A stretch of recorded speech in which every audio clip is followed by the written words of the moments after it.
So what's John's? I'm trying to think. I'm trying to think of all of ours right now. Drew's is. Yeah, that's John. Yeah, that's John. Talking about. Yeah, I'm in go mode. Go. Yeah, I'm in go mode. First trivia question: what are the 7 teams in the 4 major sports that don't end in the letter S? Y'all know that? I gave you one. That's the Thunder. Go ahead. Let's see. Miami Heat. That's 2. What you said? Just football? No. In the 4 major sports. I know one. Hold on. So what do we have so far? Thunder, Heat. Lightning. There you go, John. Let's go, John, with the hockey. I didn't think that was going to come up. What's it? He said the Lightning. Lightning. No cheating, Drew. I see you looking down. No cheating. Tampa Bay Lightning. Oh, that's trash. I don't know nothing about that. I'm going to give you a hint. There's 2 more in hockey. Oh, that's trash then. I don't know nothing about no hockey. No. Damn. Devil Ray. Nice. Rays. Those are the Rays. Those Devils, man. There's only 2 in baseball, and y'all gonna be stupid. Dev, you should be disappointed. Oh yeah, White Sox. Okay, and then the other one in baseball. Baseball? That might be easier. Niggas. I got this. Dev just said one. Red Sox. Thank you, Jesus. No lie. I was gonna say Red Sox, but I had no idea. I don't know what y'all trying to figure out, but when I heard Thunder and Heat. Drew, you're an idiot. It's ROX. It's ROX. Anyway. It's that Thunder and Heat. So far we have the Thunder. What was y'all trying to name? The teams that don't end with S. Oh, teams that don't. Sorry, there's 8 of them. Hold on, now I gotta count. Hold on. Thunder. I got another one in hockey. Go ahead. Oh, what is it? The Avalanche. There you go. So what is that? 4 now? No, wait, hold on. Y'all got Thunder. You're at 5, bro. Lightning. Sox. Right. Avalanche. 6. Okay, y'all got 6. There's hold on, you're missing. Oh, I got another one. Go. Y'all never guess it. Kev's definitely cheating. Nah, I'm pouring a shot. Oh. Go. I don't have to guess it. I know them all. No, you don't. Yes, I do. I just have to recount them. I know them all. So you finish them. You finish it, and I bet you I'll tell you one that you don't know. So does everyone give up before I finish it? No. Yep. Yeah. Okay, I don't want everyone needs to give up before I finish it. Go ahead. I can finish it right now. Please. Dev, go ahead. Give up? Go ahead. No cheating. Go ahead. No, go ahead. Jazz, the Utah Jazz, the Orlando Magic, the Minnesota Wild. You want me to name all of them? You want me to name them all? Yeah, go ahead. Avalanche, Wild, Lightning, Sox, Jazz, Magic, Thunder, Heat. That's 11, 12, right? Here's 13. You ready? No, Kev, this is 8. I whatever, said 8. Whatever. Or 9. You ready? I said 4 major sports. Keep that in mind. All right. I said 4 major sports. All right, shut the fuck up. You ready? Go. Washington football team. Oh, that's new. Yeah, that's new. So it's 10. Ooh, Washington football team. Damn, that's good. That's clever. I forgot about that. That was the question before that team was a team. Washington football team. This thing said. That's a good one. Washington football. Yo, that's crazy. Holy, we gotta add that one now. Anyway. Y'all ready? Yeah, let's do it. What's up, guys? What's up, guys? Welcome to a new episode of the OSA Out of Shape Allstars podcast. Last episode of the year. Last episode of the year. Of the worst year of all time.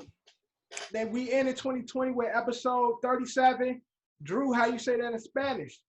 We're on 37? Yeah. Okay. 37. Did I say that wrong? Come on, my Spanish people. Did I say that wrong? All right, cool. No, you didn't. So episode 37, this is the last episode of 2020. Finally, 2020 has come and gone. So we are filming this on Tuesday, but when it airs, it'll be New Year's Eve. So that's why you see me and Johnny with our New Year's Eve celebratory gear on. I got my Star Wars shirt on because next is Aliens. Right, he got the shiny shirt on. So right, that's true. So Eddie's prepared. He's an ally. He's ready, get his ticket on the motherboard or mothership or whatever you want to call it. But this is episode 37. DQ. I said motherboard. That's why I said mothership. After I had to correct myself. But this episode again is brought to you by Culture Capsule, sponsored by Don's LLC. Now the crew is here except for DQ. DQ is still not feeling good, but we're gonna make sure we bring the year in right for him because 2020 is over. We get into 21.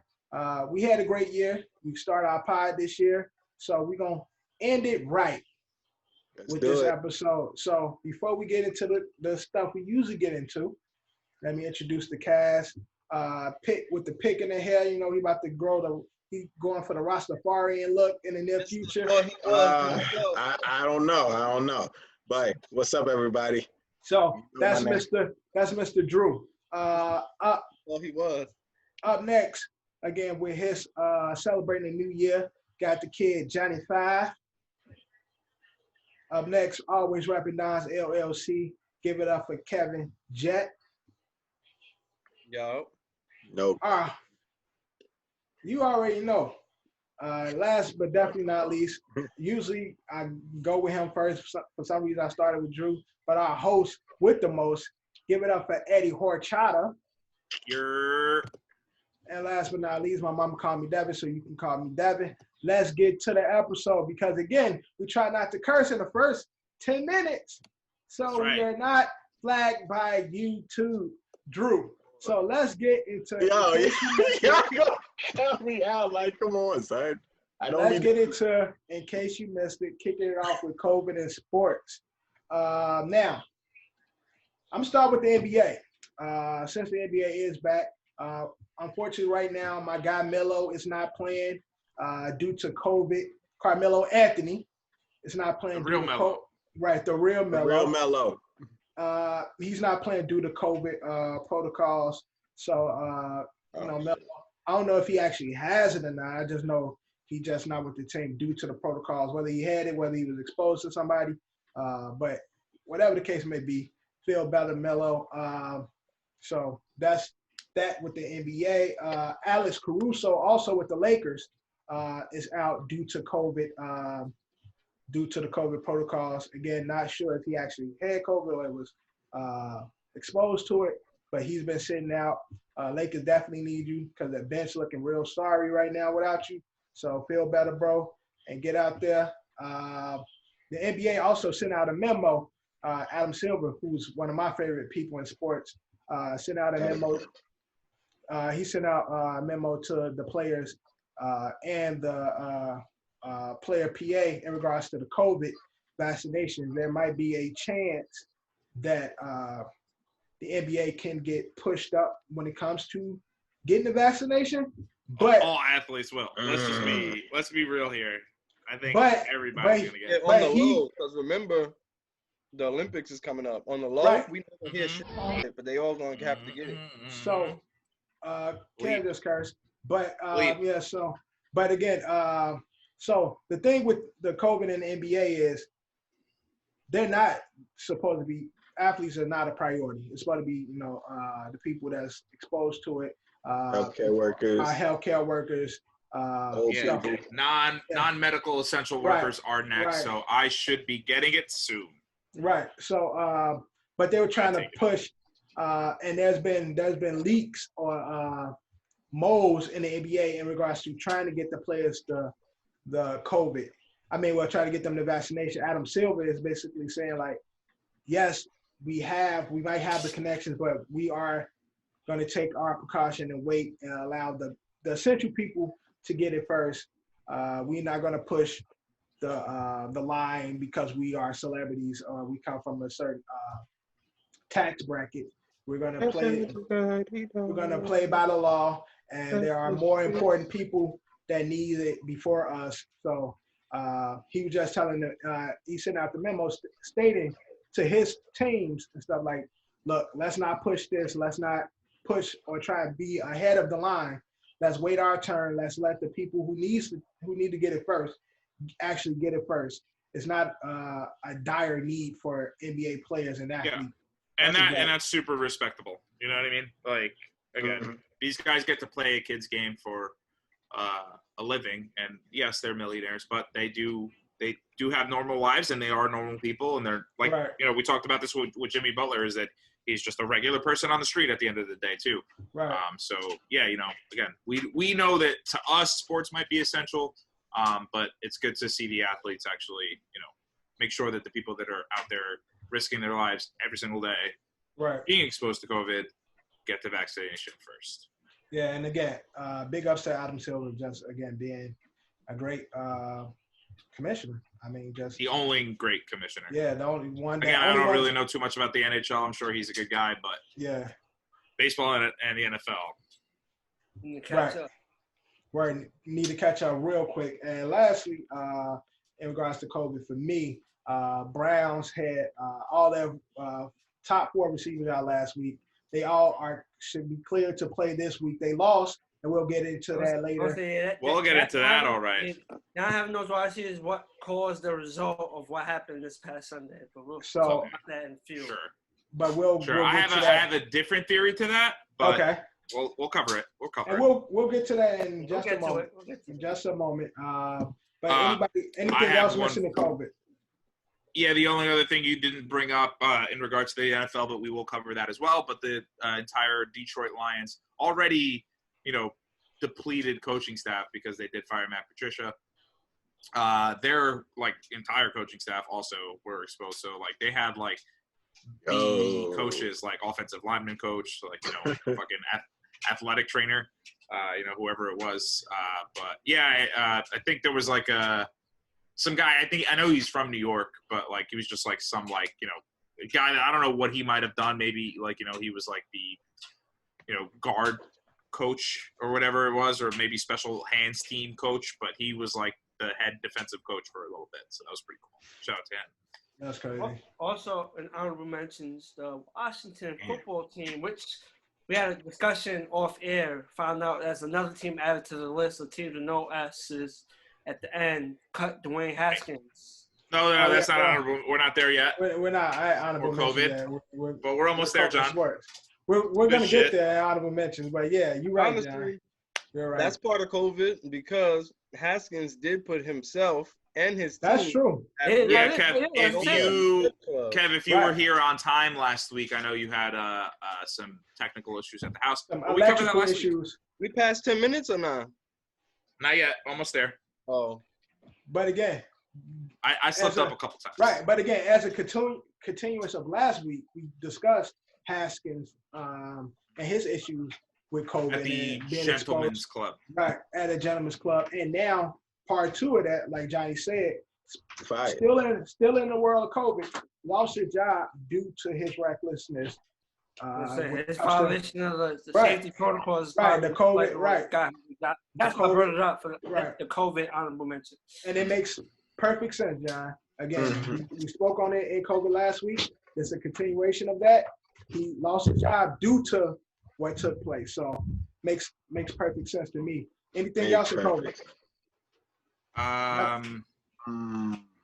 got nothing else. I mean, at this point, you know, I'm sure there must have been a couple other things. You know, we can get into some of that stuff in honorable mentions. But again, I'm doing that thing where I am stalling before we get into the NFL recap, as we always do after COVID in sports. Okay, so past that 10 minutes. So here's what's going to happen. We'll get into NFL recap, but we'll start by this. We have a fantasy league. The champ wasn't. Here we go. Here we go. So now, last week, Eddie was saying like, you should have lost. You ain't gonna beat Kev. Kev gonna smoke you, dog, and all this good stuff. I didn't say all that. I said I wanted you to win because I couldn't live with I couldn't do a podcast with Kev if he won our fantasy league. No, I'm pretty sure I was rooting You said for you want me to win, but you was looking at it. You like, yo, he gonna cook you. Yeah. I did, So- but I forgot you had one key player. Shout out to my boy, Bang Bang, AK cooking for me, cooking for me. And what I smoked you back, Kev? Like 100 points, right? Something like that. 150. I beat you like about 150 or something like that. Yeah. Do we have the final standings of everyone on this pod except for DQ because he's the only one that doesn't play? It was you finished 148. And we are officially out of the curse-free clock. Okay. It was 148 final to 88. You sure I ain't beat you by more? I could have sworn I had like 280 or something like that. Okay, so the final score in the championship, the final score in the championship game, Devin versus Kevin, 148 to 68, 86 in favor of Dev. So Kevin finishes in second place. In the third place game, I unfortunately lost 125 to 117.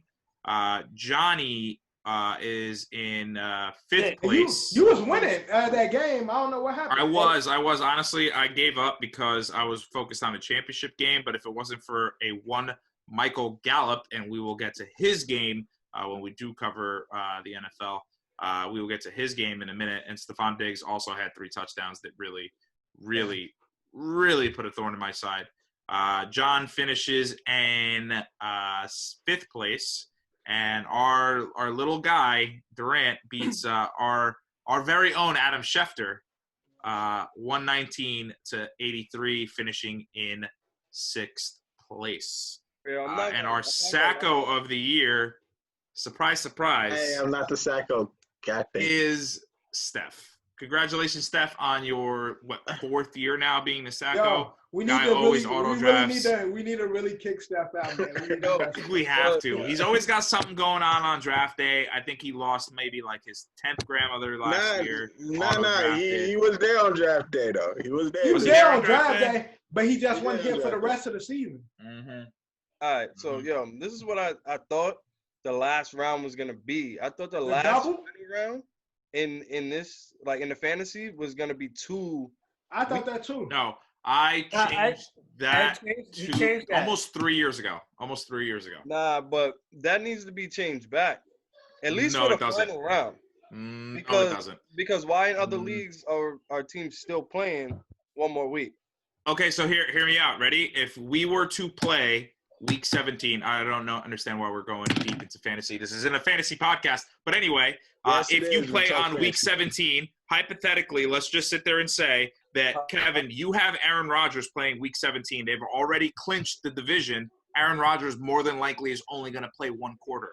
Why would you start Aaron Rodgers in Week 17? Let me stop you because we're not remedial, bro. That's why Jalen Hurts is on my bench. Is for the exact reason that I might have. Okay, I understand that, but it's not just okay. You have Aaron Rodgers. You also have Tyreek Hill. Let's sit there and say that you also have who's another receiver that's already clinched. Let's say you have Stephon Diggs in that same league as well. When a nigga loses, he wants that extra week. So hear me out here. Hear me out. You're gonna want to drop because this is what you're gonna have to do. You're gonna have to drop all of your players to fulfill an entire fantasy league. There's only 8 slots on your fucking bench, bro. That's false. First of all, my ND defense. I'm not gonna explain myself to you. I'm really not.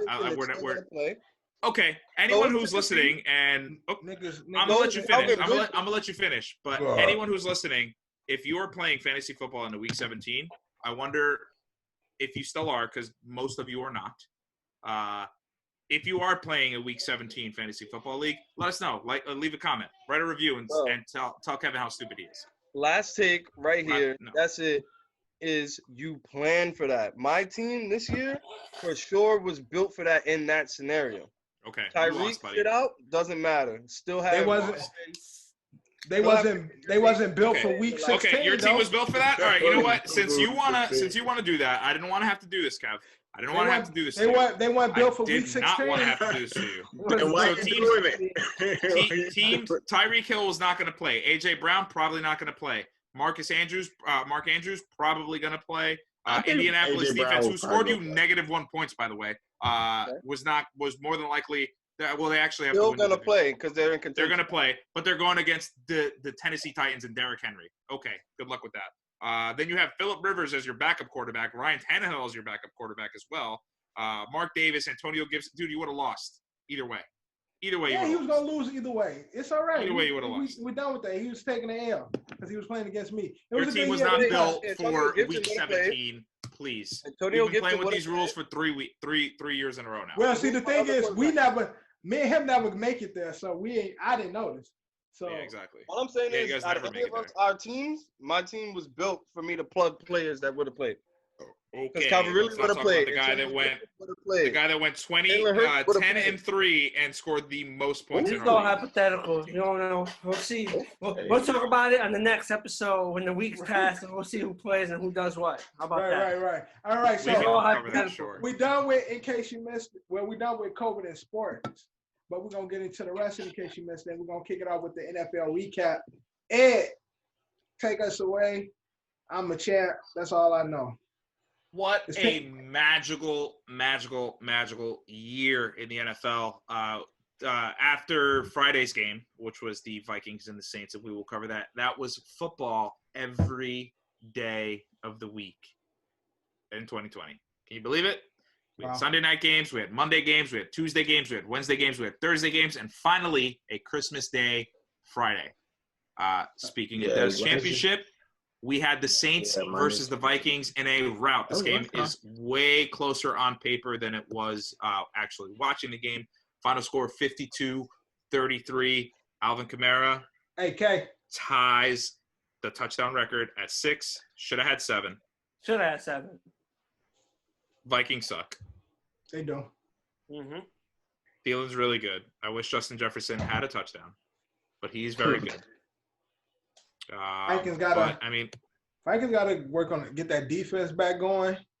Defense really ain't did shit this year. And I don't know about Kirk Cousins. Like, I want to say give up on Kirk, but at the same time, you paid him a lot of money. Yeah, it's like we're gonna have to deal with him for a minute. So like, and they got pieces there. Like they definitely got, especially that offense. Offensively, they are. Again, if that line was maybe a little better, right. Again, if Kirk didn't like overthrow his guys, like they look unstoppable. Right, defense. A lot of their players is on the latter part of their careers.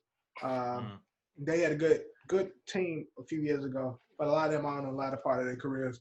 Build on the defense, build on that line, and then again, like you said, Kirk just need to play better. Because you look at them, they offense on paper, even with just with Kyle Rudolph and Irvin Smith, they got 2 good tight ends. They got great receivers. They got Dalvin Cook. They got pieces there, but they just ain't putting it together. So hopefully, coming into this next year, they do something. But this year, and playoff implications on that game. The Saints are still at the 2 seed, still have a shot potentially if the Packers lose. The Vikings are out. And the Vikings are officially out of playoff contention. Next up, early window Saturday game, Buccaneers, Lions. Holy shit. Yeah, that game was final score was 47-7, but at some point this game was 40-0. Yeah, I mean, these 2 games won me fantasy. Yeah, I would say so. Because you had Gronk in that game? No, I had Godwin. Oh, no, I had Godwin. Right. Uh-huh. Yeah, it was AK, Godwin, and Gaskin for you. Yeah. Done. Cooking. Yeah. Playoff implications. Obviously, Lions have been out. No shot for them. Buccaneers are now not official. There is still a chance if the Seahawks lose to move up, and if the Saints lose to, I don't know what that would put them. If both teams lose, I would assume it would put them at 2. But Buccaneers are currently the 5th seed in the NFC. Next up, we got 49ers and the Cardinals. God damn, these 49ers, man. Look, I want to give all the credit to Kyle Shanahan. This guy, I don't understand how he has 6 wins. I will talk a little bit more about that when we get to bag it or trash it. But I think the Cliff Kingsbury, Kyler Murray, DeAndre Hopkins project is a dub. I don't know. I don't think so. It's they. I don't like him as a coach. I like Kyler. I like Kyler. I do. I really do. I don't like Cliff Kingsbury at all. Yeah, they didn't have a real offseason together. Yeah. Sure, but I mean, look at the new OC in Buffalo, him and Josh Allen. I mean, I don't know how virtually he made Josh Allen a more accurate quarterback. Yeah. You know, you look at the Browns and what's his name?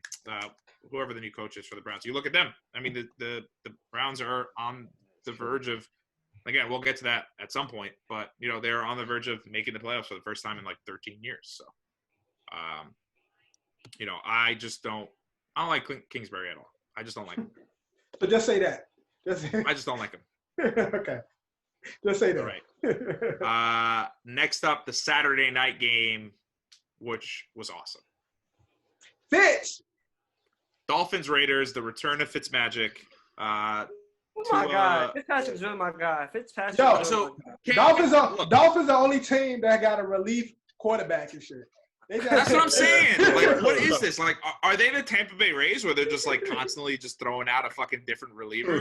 So I mean, I don't know, guys. Like, Kev, this is your boy. Help me out here. This is the second time Tua's been benched in a game. Tua? If you're a Dolphins fan, I know you're a Tua fan, so you're not really gonna be abstract about it. But if you're a Dolphins fan, does this worry you? If I'm a Dolphins fan, it doesn't worry me at all because Tua can definitely do the job. But when it comes to situational football, like that predicament where they put Fitzmagic in, they need a gunslinger that, again, even analysts were saying it before I was even thinking, well, while I was thinking it, like, he will make better decisions to get the ball out during a 2-minute drill. That wasn't even a decision. Fitzpatrick was just – he got hit in the fucking face and just hucked one. That throw? It turned into a completion and also tacked down yards because he got hit in the face. He didn't even know what was happening. You know you have to thank for that? Because I think Fitzmagic had that calculated. You have to thank Harvard University. Harvard? That throw was calculated that sports science needs to come out because he did that science in his head real quick because of Harvard. Okay. I'm on your team, bro. All right. I don't buy that. As he was getting ready to throw it, he did it all. But see, this goes back to me saying, like, I honestly don't understand. I get it. Get to us some tape. Come on, Drew. Get to us some play time. But at the same token, when it comes down to the game, if you're gonna remove them whenever it's like when it's really game time, then it's not really giving him the experience that he needs. So it's like I get it's like if y'all gonna fuck what you talking about? What's more important right now? No, wait. Yeah, right. But that's what I'm saying. But that's what I'm saying from the jump. When they put him in, they were in contention. They were doing well with Fitz. So that's why I was like, everybody said, like, why put him in now when Fitz got the boat moving? It wasn't like they were struggling when they put Tua in. They were winning. So it's like, why now? But then you go back to them when it comes to situational plays and like game time moments, you go back to Fitz. So then it's like, what's the point?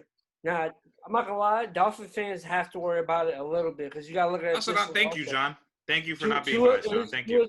Towards the future, but you gotta look at it this way. All right, after this season, Fitz might go. Now every time Tua struggles, there's not gonna be a Fitzpatrick to turn to. You know. Thank you, John. You gotta let him. Obviously, I know they try to make the playoffs, but they made the decision to make him the starter, so they have to commit to it. Right. So like they put their foot in the room, like through the door. They drafted him with the 5th overall pick. They didn't go all the way in the room on Tua, even though that's their future. They plan on him being the future, but for this season right now, it looks like they want to play him because he's the future. But Fitz is being the more, the guy that's helping them win games. So they try to make the playoffs. So it's like, all right, Fitz, do what you got to do. But it's gonna get to a point where he's not gonna be there to help, and Tua has to go through the struggle. Right. That way he can get tested and see how he's gonna persevere through the struggle. That's my take on it. But Fitz ain't gonna be here next year. Period. regardless, even if Fitz would have finished the season, He's gonna get another deal somewhere. he was gonna be gone Yeah, somewhere, but not because Miami. I'm saying, regardless, he was gonna leave because Tua is the future. But like Johnny said, you took out Tua. I mean, you took out Fitz when they were winning. It's the second time though. Right, but I'm saying you took out Fitz. Y'all were winning. Y'all were on pace to make the playoffs already, and then you gave the team to Tua. But then in game time moments, when it comes to like, yo, we trying to make the playoffs, it's like, all right, we're gonna sit you down. So that plays with his confidence at the same time because it's like, yo, we want to play you, but we don't trust you yet. So it's like we playing with you, and like Johnny said, next year, Fitz ain't gonna be there. So now you don't even have those game time experience coming into the next season because they always put you out when it matters. Right. Yeah. So I didn't cover the playoff implications on that Cardinals 49ers game. I apologize, but there's a big game between the Cardinals and the Rams this coming week, week 17. And obviously they need a scoreboard watch a little bit with the Bears, but there could be, I think if the Rams win, they're officially in. If the Cardinals beat the Rams and the Bears lose, then they're in. And I think actually both teams would be in because I believe that the Rams have the tiebreaker over the Bears, which is pretty bananas. So week 17 is going to be really, really interesting with playoff implications. Right. As it goes for the Dolphins-Raiders game, the Raiders are officially eliminated, and the Dolphins are currently the number 5 seed. And it looks like Drew might win that bet because our next game might win. I didn't finish. Might win that bet between him and Dev because the next game we've got up. I'm gonna let Drew. I want you to calm down a little bit. Them Bengals, we gonna smoke them. I want you to just take a deep. I want you to take a deep breath. Go smoke them. I'm gonna let the Giant fans go first, but our next game is Ravens Giants. Final score 27-13. Definitely on paper looks closer than it was. Ravens went nuts. John, Kev, how do you feel? John, you go first. It was a tough loss, but obviously, Daniel Jones is obviously not healthy. I'm not trying to give him an excuse. Here we go. No. I'm not trying to say an excuse. It affected the play because he wasn't playing his best. Obviously, is Daniel Jones good enough to get that excuse? That's what I'm saying. We talked about this previously. If a player is good and we respect him, we say he must be hurt. That's a valid question. I understand that point. But what makes Daniel? I can say he hasn't been productive. What makes Daniel Jones more of a threat is if shit all breaks down, he can at least use his feet. He can use his legs. He can get a little first down. Not saying he's gonna run for the crazy runs, but he can at least run for the first down and and keep the play going. He's just as of right now, you can see he's just there. He's moving. He's avoiding getting sacked, but he's not trying to make that. I only seen him one time take off. Yeah, I'm gonna take off. He only took off one play when I was watching.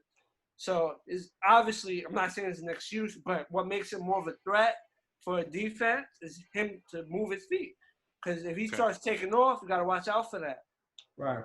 So Johnny, you're all in on Daniel Jones. Kev, so Daniel Jones is now on his. He'll be going into his 3rd year next year. Giants look like they're going to end up with a top 10 pick. Do you trust Daniel Jones? Do you want to move on from Daniel Jones? Do you think? Don't have a chance. John, it's on Kev. Oh, okay. And playoff implications, sure. Ravens are technically the 6th seed, and the Giants play the Cowboys this week, correct? Yep. Yeah. Giants play the Cowboys. If the Washington football team loses and either the Giants or the Cowboys win, they take the number 1 seed. And then they're a 6-10 team going to the playoffs. But Kev, going forward, even if you make the playoffs, even let's just say hypothetically you make the playoffs, going forward, do you trust Daniel Jones? Do you try to go after one of these other quarterbacks coming out of the draft? My non-biased opinion. Non-biased. Might be the I most trust biased Daniel ever. Jones because I've seen progression Nah, as we trust far him. as his decision making and his best asset his best asset, aside from his accuracy, again, is his legs, and if he's not able to do that, it's slow.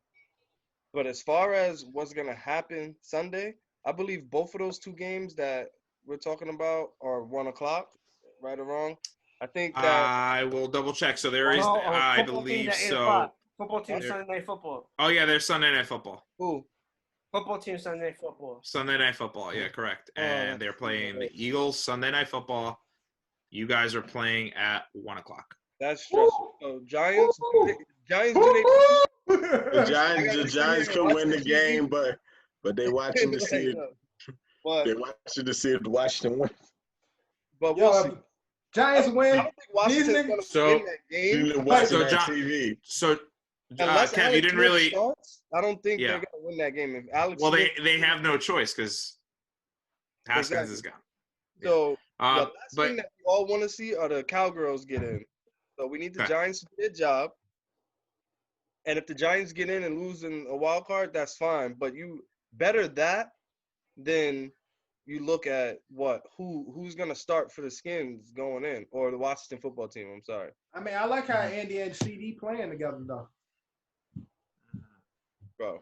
It's not good for that, man. It's not good Drew, for I'm that. gonna get. Oh, I'm gonna that's let you true. do. I'm gonna let you do one thing, but I do want to talk about this. John, Kev, Well. both of you answer. You don't need to explain yourselves. But did Dave Gettleman save his job this year? Do you want to Yeah, keep him for for next sure. year? For sure. Yeah, with the Joe Judge hire, I think Just he with defended just himself. that hire. I'm not So the biggest you fan. want I'm Gettleman to continue to make decisions for you guys not going the forward. biggest Kettleman fan. That's all I but want to know.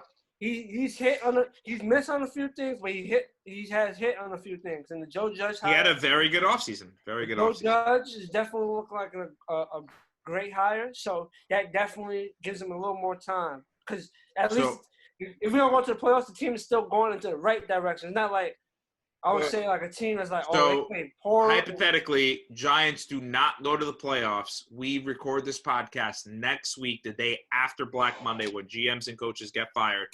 You guys want Gettleman to be the GM going forward.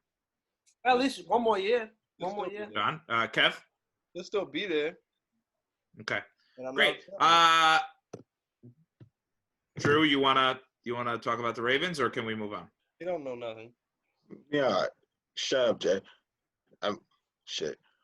What I want to say is I'm really encouraged by the Ravens. Like this stretch that we're going on, that is very positive. Like the 3 games that we won in a row. Like I can literally see us going into the playoffs and win that first wild card game, and then wherever we get after that is just cookies for us. So that's what I gotta say. The Ravens all the way. Boom. Okay. Ravens all the way. Ravens all the way. Next up, fun game. Great game. I don't know if you guys watched it. I was glued to this game. Falcons Chiefs. Final score was 14-17. Obviously, it doesn't mean much. Chiefs are still the number 1 seed. yeah, one of Falcons those are games still eliminated from playoff contention. But Falcons played them hard. Dev, Are you scared for the Chiefs? you are on record saying this team plays too lackadaisical. They fuck around too much. They're, I already hate them. Dev is the number 1 Chiefs hater. Are they losing? When you watch a game like this, when they finally, they ended up going down the field and scoring really, really late after they punted several times. And again, the game was it looked like the Falcons defense looked unstoppable against a very good Chiefs team. Yeah. So when you see them go down the field with seconds to spare, march down the field and score a touchdown. I say they annoy the fuck out of me. Yeah, right. Because they annoy the hell out of me for that exact reason. Where they bullshit like this game don't matter. All 4 quarters, this shit don't mean nothing. We don't care. And then they go down and do dumb shit like that. It's like I can't stand these guys. Like I'm sorry. Like I'm sorry. I don't know what happened this season. It just like I just don't fuck with them no more. Like because of the lacks of all the entire game, and then the switch. Like man, why we gonna take this L? We know it don't mean nothing, but let's not give anybody any false hope. And we down like in the game and shit. But in football, that switch don't always flick like that. So that's what I'm saying. You gotta always tie that shit on. Yeah. So I really wish we had a fan of a team that does that often. But you look at like, the Golden State Warriors. You look at like, it mostly happens more in like basketball, like the Clippers. And look, it turned around and bit them in the ass. But Johnny, as our most resident basketball fan, like, do you think that it's easy to flip a switch in football, like Dev said? Do you think the Chiefs can turn the switch on in the playoffs? I think it's harder to do in all sports. It's harder to turn the switch on in football than any sport. It's like no, football is different, but I feel like it's harder to do the switch. But we're watching the Chiefs do it week after week. That Chiefs team is ridiculous. It's nasty though. Every week they're letting other teams, like, again, if you're a gambler, bet that the other team is going to cover the spread because the Chiefs are letting these teams cover the spread. And then when it comes time, they give them the dagger. It's fucking bananas. You know what I said? They're letting these teams, they're letting these teams do what they want. That's cute. Oh, you just want a touchdown? Oh, yeah, up 14. That's what I'm saying. It's that time. Then when it's that time, like, shit, how the fuck did we give up the lead? We down 21 now. We just beat them by 14. I said, this team is a crazy team, and Pat Mahomes is on a different, level. I'm just hoping after he's on the way to GOAT status. Yeah, and that's the path most definitely. I'm just hoping after this bye week that Chiefs are on 110. Just go for it, and I ain't got shit else to say about them. I just don't want to see. And again, during the end of the season when you clinch all that, I know people you get lax or whatever, but you usually don't see a lot of players like Pat Mahomes play at this time and shit. You'll start to see him play less reps. You start to see the second team, people start coming in and shit like that. So for them to still be out there playing so much and then be so lax, it's irritating to watch. And I don't want them to be so comfortable that they go into the playoffs and somebody surprise them. And again, the AFC on the top half, there is a lot of good teams that can potentially sneak out a win. Like they're not any gonna round to the championship. So right. So they're not gonna see the Bills, but again, I don't even like these fuckers. At the pace that the Ravens going right now, they could possibly sneak something and pass them. Oh, you're coming back around on the Ravens. We've been talking about Dev. You've been with me with the Ravens are frauds. Right. I said at the pace they could, but I gotta see first I gotta see them get in. And I got to see them win a wild card game. Once they win a game in the playoffs, then I'll be more comfortable in what I'm saying. Right now, it's a what if and possibly maybe type shit right now. But I'm just saying in regards to the Chiefs, I'm not gonna lie. Don't be so lax. If you ain't gonna play, put your players on the side. Let the second team get out there and get some reps because y'all doing that shit. Y'all come in and y'all think y'all the Chiefs and somebody surprise y'all. And I hate to see it because Pat is the blazing I'm not gonna lie, that's not gonna happen. But the way Pat Mahomes is be dissecting the defense, I haven't seen like no one do that shit like in the regular season level like since Peyton, Since Peyton, exactly. Yeah, oh yeah, absolutely. Fucking shit up. Pat Mahomes just gets there, and he just he can make any play. So it's like it's not how hard it is to guard him. He starts running around. And he has the guy drops back 20 feet, which you're not supposed to do as a quarterback, and can still throw a fucking dart. I'm not gonna lie, Pat Mahomes is he's on a different level. We're watching greatness with Pat Mahomes. Again, I disagree with that mentality. We can chill, but it's the regular season. Playoffs is a whole different story. Regular season. I mean, listen. Pat's already got a ring. I think he learned his lesson from 2 years ago when they played the Patriots. And it went to that overtime game. And obviously the overtime rule is so stupid when it comes to the playoffs. I think both teams should get a shot. It should be college. I honestly don't feel like that it's regular season shit applies to football. No. Definitely not. Every game matters in the regular season. In football, every game.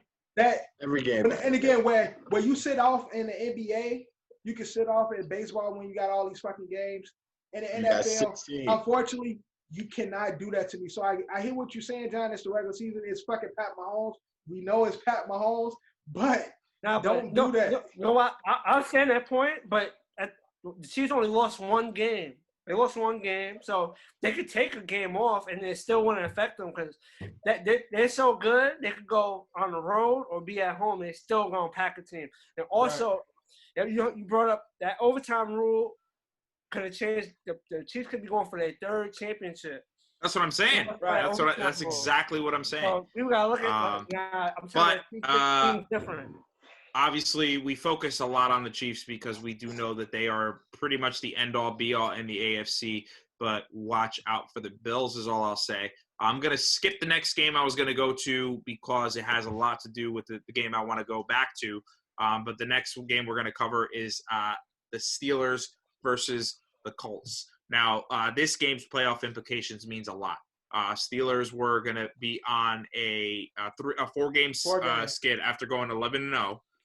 They are currently the number 3 seed, and they were going up against the Titans. The Colts, who are technically would have been the 3 seed had the Titans not showed up this week, but it turns out they did, and we'll cover that next. So it left a couple of teams on the verge of making the playoffs right away, and they kind of fucked themselves for it. We'll talk about that team a little bit later. But Steelers were down early. They were down by a lot early. Came back and win it. Colts had that game. Kevin, you coach this team. Your doppelganger coaches this team. Are they back? I don't know if they back, but I know Mike Tomlin is a damn good coach. So if anybody can get them back on track and he still is communicating well with Big Ben, then yeah, they're back. But all the hype about Juju dancing or not dancing and none of that, like, I don't care about none of that. It comes down to those two. It comes down to Big Ben and Mike Tomlin being on the same page. And niggas only say something if you losing. Everything is highlighted if you lose. If they were winning and he doing all that shit, there's no issues. Yeah. None at all. But they was taking L's. Now they got to win. Shit won't be said if they continue to win. So that's all it is. Losing play a part of it, but homie from the Bengals said something about that and caught Juju in that game, and that's why he blasted him. That was last week. Play. Right. He caught Juju. And out of those, my only thing with the Steelers is that they can't run that football at all. I don't know what happened to that offensive line. I don't know what's going on with James Conner. I don't know what they're doing. Obviously, throwing the ball is working for them. Ben just finds a new receiver every week, whether it's Claypool, whether it's Johnson, whether it's Juju, or Ebron, because Ebron had a great game. Ebron had a really, really good game. Ebron had a great season. Ebron's been playing really good this season. I think, again, I wish we had like a fact checker here or like a stat checker so I don't have to do it all the time while I'm talking. But I believe they only had 4 rushing yards in the first half, which is bananas. Yeah. Bananas. Again, I mean, you look at James Conner last year and you look at the Pittsburgh Steelers rushing as a whole over the years. Like, you know, like in our generation, we had the bus, we had Le'Veon, and now, you know, James Conner had a great, 2 years with Le'Veon sitting out that year. Right. But they are in trouble if they're going to make it to the playoffs. Next game, Browns Jets. So, I don't need anybody to set me up. I know I've been setting you guys all up. I don't need anybody to set me up. So this was the most Browns game ever and the most Jets game ever. The most Browns game ever because with the Colts losing, and they were scoreboard watching, and you can see that there was an opportunity for the Browns to make it to the playoffs for the first time in – hold on. I have it here. I actually have the actual 18 years. 18-year drought. Last time the Browns made the playoffs was in 2002. They could have fucking locked that up if they would have just beat the Jets. And it would have been Jets, Jaguars at 1-14 There's a 1-14, no problem. Still competing for Trevor Lawrence, but no. The Jets decided week 15 after they had gone 0-13. You go win 2 games. They decided to now finally. They won their last 3. Let's do some trick plays. Let's fucking give a little lob to Jamison Crowder. Let Jamison Crowder just fucking throw a dime to Braxton Berrios for a touchdown. And then you know what?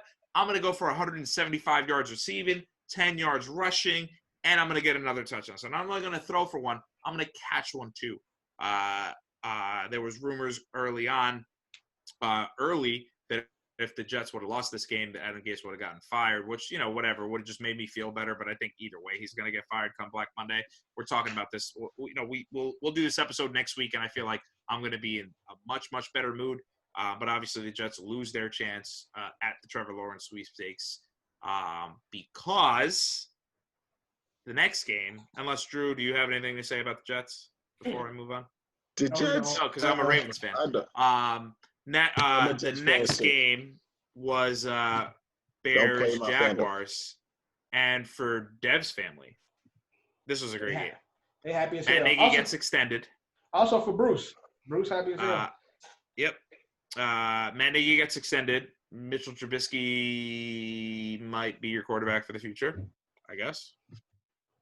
I mean, Mitch is not that bad, man. But he's showing them that the coach is the problem. It ain't me. Because he came back, since he got the job back, he's been trying to play. Yeah. So he's been playing very well. Yeah, it's like, get this bitch-ass coach out of here. It ain't me. It's his whole ass. Well, Nagy's staying. They just extended him. So okay. It is what it is. They turned it around. He won't be the QB of the future because I feel like Nagy don't like him.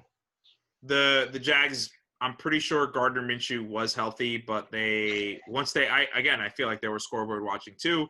I feel like once they realized that the Jets were winning another game and they had already locked up the number 1 pick, they're like, fuck it, let's throw fucking long neck Mike Lennon out there and watch him fucking just huck the ball around. Bears look really, really good. Looking forward for the future. Allen Robinson's going to be a free agent. Hopefully he goes to the Jets. I don't know. We'll figure it out. Playoff implication, the Bears are still alive. I mentioned the Rams-Cardinals game, I believe. So, again, depending on the winner of that game, one of those guys go in, and if the Bears win, they don't control their own destiny. They do have to scoreboard watch a little bit to see if they can get into, but Bears have a shot to make it. Yeah, Bears just got to make sure they win this game. Next up, we'll go real quick, too, because we are spending a little bit of time. The Patrick Mahomes debate got us going for a little bit. Next up, we got Bengals, Texans. Fun game. Honestly, one of the best. One of the best games. Again, my marquee miss for the week. Very, very good game. Bengals come out on top, 37-31. Let's find Deshaun Watson a new home. Bengals winning this week is too. They beating the Ravens this week. Yes, it's crazy. I would love to see that. You love that. Why do you love to see? Why I understand why he does, but why you want me to see me lose? Hey, nigga, I don't want to pay you $50. That's why. No, that's why I said I understand you saying it, but I don't understand Ed saying that shit. Well, I hate your fake. I'm a Jets fan and a Ravens fan, and why can't I be? Why is it fake though? Like I really don't understand. I don't appreciate it, and I think it's. The Jets is an ass team. Why I explain this to you every time. Jets is ass. That's why am I supporting if I'm not a fan? The Jets, you're not a Jets fan then. So you're not a Jets fan. No, you're not. No, you're not. You literally just called them an ass. Yes, the Jets. You gotta stop fucking screaming. Okay, the Jets. I'm honest about my fucking teams. You say that. I can't say the Jets is ass because I'm a fan. We know that. No. I'm saying Jets fan wear bags, my nigga. Like Drew. Time out. I'm not saying that you can't say the Jets are ass, but I'm saying you can't say the Jets are ass while also then watching another game and going, fuck yeah, let's go Ravens, let's go, we're going to the playoffs, I'm putting 50 on it, let's go. Nigga, I like the that. Ravens. What the hell have you expected? Anyway, I'm done explaining that. And the way you made it seem as though, like, the Jets are so ass, I need another team to root for. Exactly. No, I don't. No, exactly. I don't, bro. You already but you do. You already know this from Jump Street. Ray Lewis is my favorite NFL football player. No. Yeah, he retired, 10 years ago at this point now? Come on, dog. Anyway. Yes, nigga, that's an absolute truth, bro. Anyway, we'll keep going. Okay, Bengals win the game. Both teams are out of the playoffs. Doesn't matter. So, whatever. Drew, shut up. No, I'm not, because y'all make it seem like great game. Definitely fun to watch. Brandon Allen, really good quarterback, apparently, until both Joes come back. So the Bengals have a lot to look at in the future. I did want to mention something about Miami that I actually found out because of the trade with Houston. Now that we're on the Houston game for Larry Tunsil, the Miami Dolphins might be one of the only teams in the NFL to make it to the playoffs and end up with the number 5 overall pick because that's how bad the Texans are. Wow. So Dolphins fans, rejoice. Next up, we got Panthers. Yeah, I know. It's really, really good. Next up, we got Panthers, Washington football team. Dwayne Haskins sucks. Was released from the Washington football team. DeMarcus Russell. They had a chance to win that game, but it looks like Dwayne Haskins. Don't put him in that. Don't put him in that box yet, man. Don't put him out there. He did not give a fuck about that game. Have to drop him like that and not get anything in a trade or something. He's not working out properly. He's not learning to play. Like he's DeMarcus 2.0, bro. Yeah, I mean, didn't they draft him? That's hard. First round. 15. 15, first round. Yeah, first round, 15. Bro. Yeeks. Bad move for them. For sure. On the Panther side, obviously they were rebuilding. They lost a lot of players. Christian McCaffrey will come back. And Robbie Anderson's pretty good. Wish we would have kept them because I hate Rashad Perriman. Anyway, then we had the Chargers and the Broncos. Justin Herbert got a win. Another one, finally. Again, playoff implication-wise, doesn't matter. None of these teams are going to make the playoffs. So it is what it is. I'm just going to power through these so we can actually finally get off this segment. Eagles, Cowboys. Cowboys are for real. They're back. No. NFC East, guys. Are you happy about this? They back in the sense of NFC East, and that's not a big. Yeah, in the sense of like if you win 6 games, you're gonna go to the playoffs. Yeah, I'm not worried about it, bro. Well, like what Johnny always reminds us of, the 7-9 Seahawks and the birth of beast mode. And then we got Rams, Seahawks. Jared Goff broke his thumb. Seahawks defense is still sus. Playoff implications, the Rams are still alive. The Seahawks are still alive. We'll see where it goes. Week 17 is going to be an important week. All these guys have to play. I see some upsets. We'll go quick. We'll finish this up real quick. Titans, Packers. Final score 40-14. Packers wallop them. Packers are for real. Packers are the number 1 seed. Ain't nobody Titans again. And them in Lambeau in this fucking weather, man. Not in this weather. It was a snowy game. One man in the NFC that can, but that's another conversation for another day. Who's that, John? Eli? You know who? Eli? You know who? Eli definitely, but you know who. He's playing right now. He's not playing right now. No, I'm not. Russ? He talking about Go Brady. Duh. Go Brady. Yeah. Go Brady. We will see. And put the beating on the Packers and go on to the next round. Yeah. That's going to be crazy, though. And then finally, Monday Night Football, we had the Bills versus the Patriots. Bills destroyed them 38-9. Patriots suck. Bills are the number 2 seed. You said, you got to recap. That's the last. No. I'm saying, why even put that on Monday Night Football? Like that game. Well, I mean, on paper it was probably a good game. Yeah, at the time they scheduled it, At no the one. time, Yeah, yeah, of course. yeah. The Bills would be what the Bills That game thought. could have been it could have been the AFC East.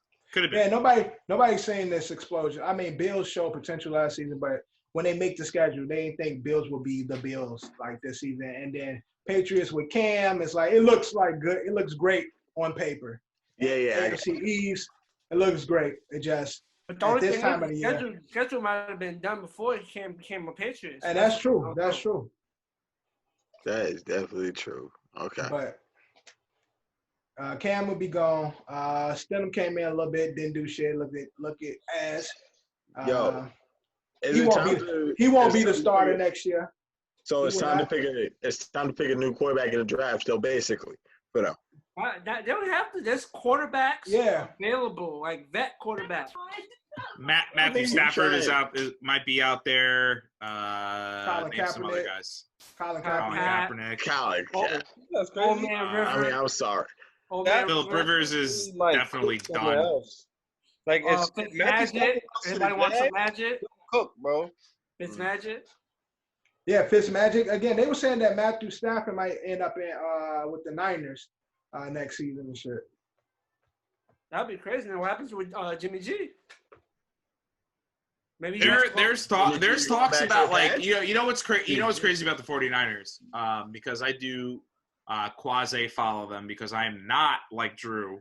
I do quasi follow them. My beloved, beautiful girl that I've ever loved in my entire life is a 49ers fan.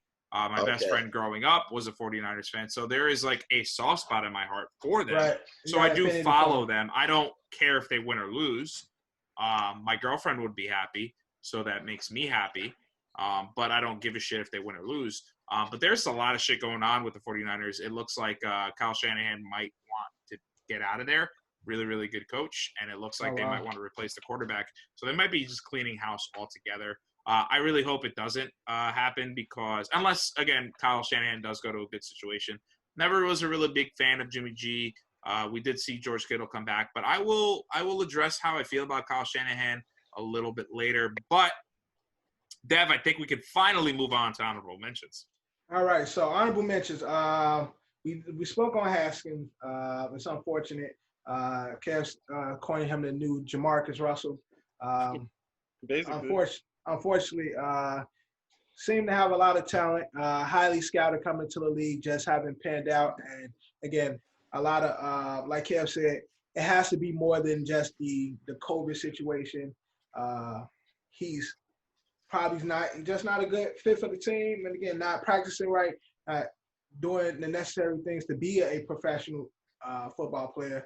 And so for them to let him go, knowing that they got Alex Smith hurt, it says a lot that definitely that it ain't working and shit. So I saw a meme earlier today where it said Juan Rivera beat Cantor twice. Calling Dwayne Haskins a cancer, right? Which is fucking wild. Which is so wild. That's crazy. But yeah, anybody go? Because I'm going to go a little bit on the MLB. I just want to talk a little bit about the before that. Like one last thing on it, but it's crazy to know that Ron Rivera had to deal with the cancer stuff, and he out here breaking protocol, put his like a head coach in real life jeopardy. Like Also, I'm gonna also get to that when we get to Bag of the Trash as well. But while we still had honorable mentions, I'm fucking trying to get my shit together. NBA is back, so honorable mention, NBA back. Kevin Durant is back. Steph Curry is back. Giannis is back. All of our favorite players are back. Clippers is back. Being the Clippers. So your boy's back. Zion is back. Clippers got spanked on Sunday by 50. Yeah, Clippers got spanked, bro.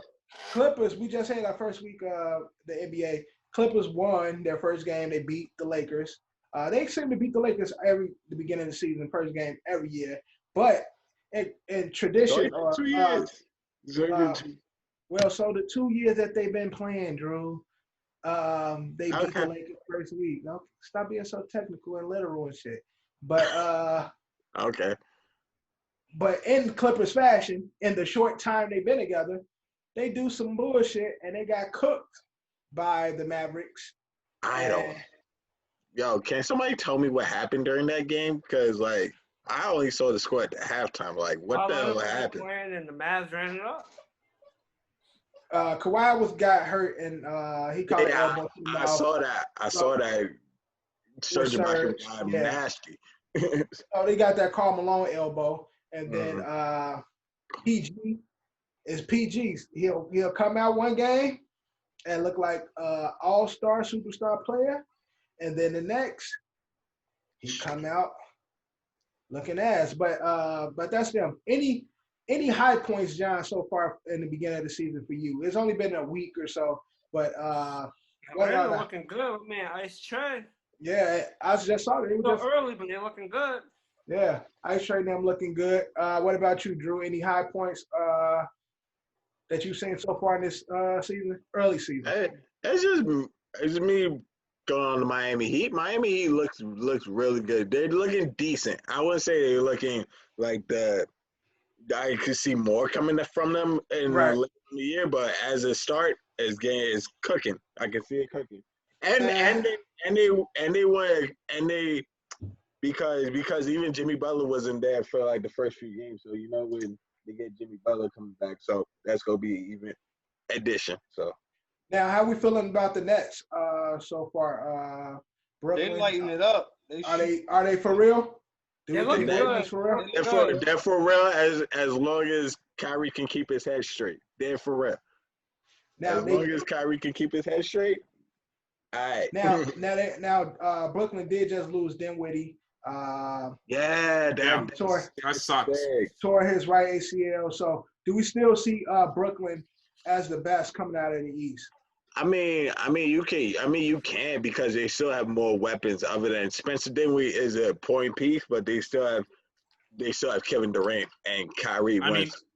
He was known as the like unbeknownst three though, right? I mean, yeah, right. They don't have Karl Anthony Towns anymore. Like, I know, Yeah. I mean, he was supposed to be like because again in modern day NBA, you need that triple threat for most cases, and he was supposed to be that person. They still pretty deep to me, but he was supposed to be that unbeknownst third superstar. Because anywhere else, he will be a starting point guard. He's on the brink of like an all-star type player. So it's a big hit because I don't think they'll find somebody. Nobody on the team is of his caliber besides KD and Kyrie. That's right. But LeVert is good, but I think Dinwiddie is way better of a player than LeVert. I think LeVert is just a scorer. Dinwiddie play both sides of the ball. He's a facilitator and he a scorer. Like so, LeVert is great, and they probably gonna move him up into the starting. But LeVert was actually the leader of that second team. So I want to see what the dynamic gonna be with him moving to the starting five. Now that Dinwiddie's down, but any other high points? Luka doing him. Giannis is playing good so far. Unless they play the Knicks. James Harden with all his bullshit, he's still out cooking. Of course he is. Of course, even though he's fat. He looked like he gained like 10 pounds, but he's still cooking. Like, and if he buys into what is going on in Houston right now, they can really be like a great team coming into this season. Or am I tripping? Like, if he stays, yeah, I'm saying not only if he stays, but if he buys into it, because he can stay and just do his thing and shoot the fucking ball, but actually buy into the team, the direction, the play. If he really buys into the culture, moving forward with the black president and shit or whatever he is, black GM, is the coach. Oh well, coach or whatever. Coach Steven Silas, head coach. Right. So with that, if he buys into everything that's going on, they have the pieces to be competitive. But even with James Harden scoring, he's gonna always score, but him just scoring isn't enough. He can still be a cancer. and still put up 40 fucking points. It's like your boy Kyrie on the Brooklyn Nets. Well, Kyrie got the sage. Everybody loving Kyrie. Ain't nobody got nothing bad to say about Kyrie. That shit was funny. Ain't nobody got I'm nothing just bad to busy. say about Kyrie right now. I'm being a pawn here, sitting back, just chilling, being a pawn, eating it up. So, you know. He just chilling. Everybody's like, yo, we let Kyrie do him, and he's been showing out on the court. They did lose recently to the Knicks, right? They got cooked by the Knicks. Who? Not too long. Nets? No, Nets Ooh, lost to the nah, Bucks. No, the Bucks did. The Bucks did. Right, the Bucks did, right. And we just beat the Cavs, who were undefeated.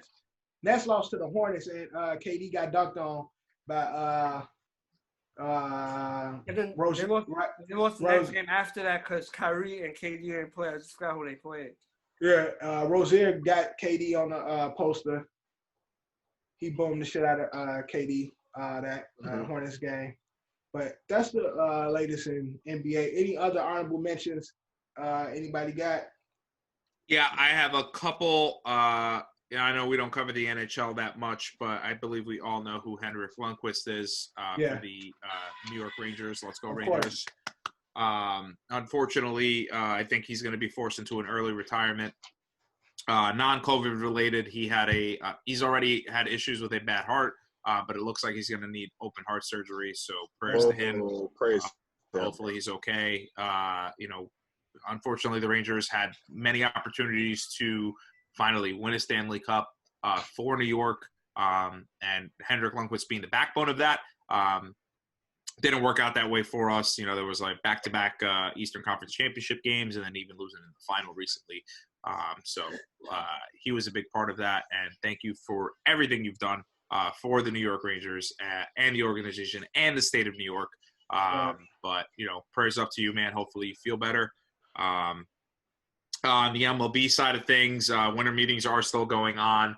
Not too much on the local side. Looks like the Mets are going to keep Noah Syndergaard for 1 year. They signed James McCann to a 5-year deal. Yankees are still trying to lock up DJ LeMahieu, but he is still on the open market. But the biggest news coming out of the MLB, the Padres already got Mike Clevinger back in August when we covered that during the trade deadline. Pick up Blake Snell from the Tampa Bay Rays and now trade for Yu Darvish. Offensively, that team is already good. Now their pitching is going to be extremely dominant. And then they also just picked up, I'm going to butcher his name really, really hard. He played in the KBO, Ha Soing Kim, to play second base. Again, really, really solid infielder. Again, can hit as well.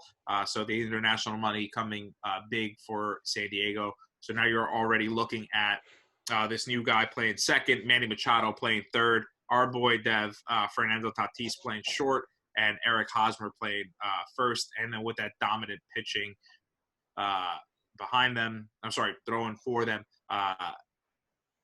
San Diego is going to be a really, really good team. Yeah. They are a team to look out for. Might be my bust when we decide to cover the MLB when the season starts up again. My boom when the season kicks I off. say a bust? No, Yeah, sorry. I'm on the same page as you, Ed. I was thinking about them being my boom when we get to that point. Yeah. And that is all I've got. Anyone else? Anything else, fellas? I think No, going once, going twice. So, moving on. That is, in case you missed it, we're getting into bag of the trash. Now, the NBA is back. Durantula is back. Kevin Durant is in Brooklyn. He in the city, doing his thing and shit. Looking comfortable out there. Don't really look like he missed a step. Explosive off every fucking thing. Off the dribble, explosive coming off the picks, shooting over every fucking body. He's 7 feet. He's playing damn near every position. He's playing inside, playing outside. Just looking like the KD we all fucking know. So kicking it off the bag of the trash. Will Kevin Durant be a MVP contender this season? Bag of the trash. Kick it out to you, John. I'm gonna bag it. KD is one of my three choices. My dark horse and the two players I think is going to be in contention for it. And Katie's one of them, so I'm definitely going to back it. My dark horse for this year's MVP, I feel like a lot of people are not going to take, like, sleeping on him, and he's going to have a great year this year. His team's going to be better, but Ice Trey is my dark horse for MVP. Okay. That's definitely Your doppelganger. That's definitely a dark horse right there. All right, Drew, back in the trash. KD MVP. I can see it. Yeah, as a pace that he's going on right now, I can definitely see that. I want to ask a question. Has we ever had comeback player of the year and MVP in the same Season? In the same season? I don't. I will stat check that since I do it all. Hang on. That can definitely be a possibility. Shut the fuck up, man. I do not do it all. I do not do it all. I mean, look, soft sell. But Kev, bag of the trash. Will KD be an MVP contender this season? Definitely. He got something to prove, bro. I am the researcher and the host. Just having to sit out. Right. I'm definitely bagging it, man. KD, again, I think KD along with LeBron, Giannis, Luka, those are like the people that will definitely be in the contention. Johnny threw out a good dark horse. That's a really good one. But when it comes to the people I just definitely think will be there, LeBron, of course, Giannis, of course, Luka, because, you know, they got to have the great white hope. So Luka is definitely Luka's a great player, though. But I feel like a lot of people want him, expect him, and want him to be in that MVP conversation. Great player, but I don't think he's gonna be there yet. Great. I'm just again. I look at the NBA again. I understand that it's a game. But it's also a lot of politics. It's a lot of marketing, dollars that go into this shit. And Luka is a great white hope. I'm sorry. He's not American white hope. He's foreign white hope. Is that really the same? Yes, he's white. He's white. Yeah, he's white. It don't matter. It don't matter. They love Dirk. Dirk was the last one. They wanted KP to be it, but he a bum. He ain't got his legs up there. So at least Luka got KP. No, I'm saying KP ain't got them skills. Right, KP ain't a bum, but his legs didn't give it to him. They love a good white boy. Joker don't have enough personality, so Joker's like, he's foreign white, bro. He ain't it don't matter. They love Dirk. Dirk was that. They love American. And Dirk was that guy. Dirk was that guy. Son. But it don't matter. They don't care who wins. They love American born bread, son. When it comes to basketball, it's not that many American good white players versus. Right, I was about to say. I would say they would love to have one, but when it comes to the ball, the white boys, American boys, just don't really do it like the foreigners do it. They just ain't got it. And again, a lot of times because the foreigners be playing against adults their whole career. Yeah, like, they professionals out there. Right, they be professionals at 13. Right, exactly. So Luka is great, but he's the great. Real quick, it is what it is. Real quick, I cannot find anything of a player winning comeback player of the year and MVP in the same year in the sport of basketball. I only found it in baseball. And John, Kev, you'll love this. Jacoby Ellsbury was the only player to do that. Obviously, he wasn't doing that with the Yankees because he only played with us for 5 minutes. But that's what I got. But Ed, I don't know if you answered back in the trash it. Will KD be an MVP contender this season? So from what I've seen so far, he looks great. I mean, he looks like the old KD of new. It's really, really smart what Brooklyn's doing with him. And, you know, I know Kyrie's following him, but KD obviously sat out today. And Kyrie said, yeah, fuck it, I'm not going to play neither. They sat out today? Oh, yeah. You know, obviously coming off the Achilles, you know, that's a tough injury to come back from. Yeah, a lot of players don't come back from it. Super smart about them doing it. I mean, honestly, I think this guy, you know, back to what Drew said, you know, he could get the comeback player of the year and the MVP. I think he might get a scoring title this year. Wow. Yeah. Get that back. Order. Take that back. Right. That's the triple, the trifecta he gonna get this year. You're gonna get the triple crown. All right, let's see. Up next, now the Clippers, a very confusing team. Again, like I said earlier, the last 2 seasons, their biggest rivalry is the person that they share Staples Center with, and that's the LA Lakers. They come out, beat the Lakers early, but they're up and down every year, up and down. Well, at least the last 2 seasons, up and down. Show great potential. It's still early. They've been hit or miss so far, but bag of the trash. Kicking off to you again first, John, since you the LA fan. Bag of the trash. Hold on. Get to the question. Do the Clippers have the best chance to beat the Lakers in the West? Bag it or trash it? I am going out of all the teams in the West right now. Yes. I feel like I'm gonna bag it because I feel like they're in position. Not saying they're gonna beat the Lakers, but I feel like they're in position too. Out of all the teams, best position too. So I'm gonna bag it. All right. Kev, bag it or trash it? What's the question? Do the Clippers have the best chance to beat the Lakers in the West? Trash it. Who you see have a better chance? Who's got the better chance, bro? I'm gonna say the Bucks. I just feel like because the Clippers, Nigga, in the West. Oh. Bro, you already know what the issue is here.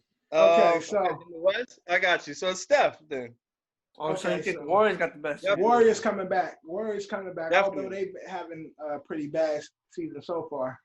But they won today, so they won the last. They won 2 I'm not straight. gonna let that go down. Steph Who they play today? They beat the Pistons. They beat the Bulls. They beat the Bulls and they beat the Pistons. Got 2 wins on the record. So They could stay in the Midwest, they'd be fucking lit. Right. Next thing, right? They stay right there in the Midwest. They get the Pacers. They go kill them next. I don't know if they're gonna kill the Pacers though. Right, and they might not beat the Pacers because they got Oladipo now, so they might not win over there. They might not win that. All right, Ed. Do Clippers have the best chance of beating Lakers in the West? Bag in the trash. So that's a really, really hard question, man.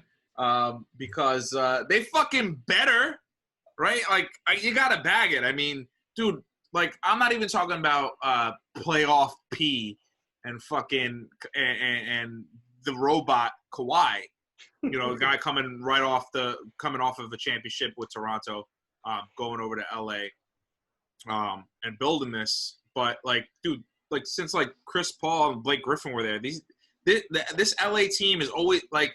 Honestly, like, I'm not from LA, so I don't really understand the dynamic of it. But it feels very, like, Jets, Nets, Islanders-y.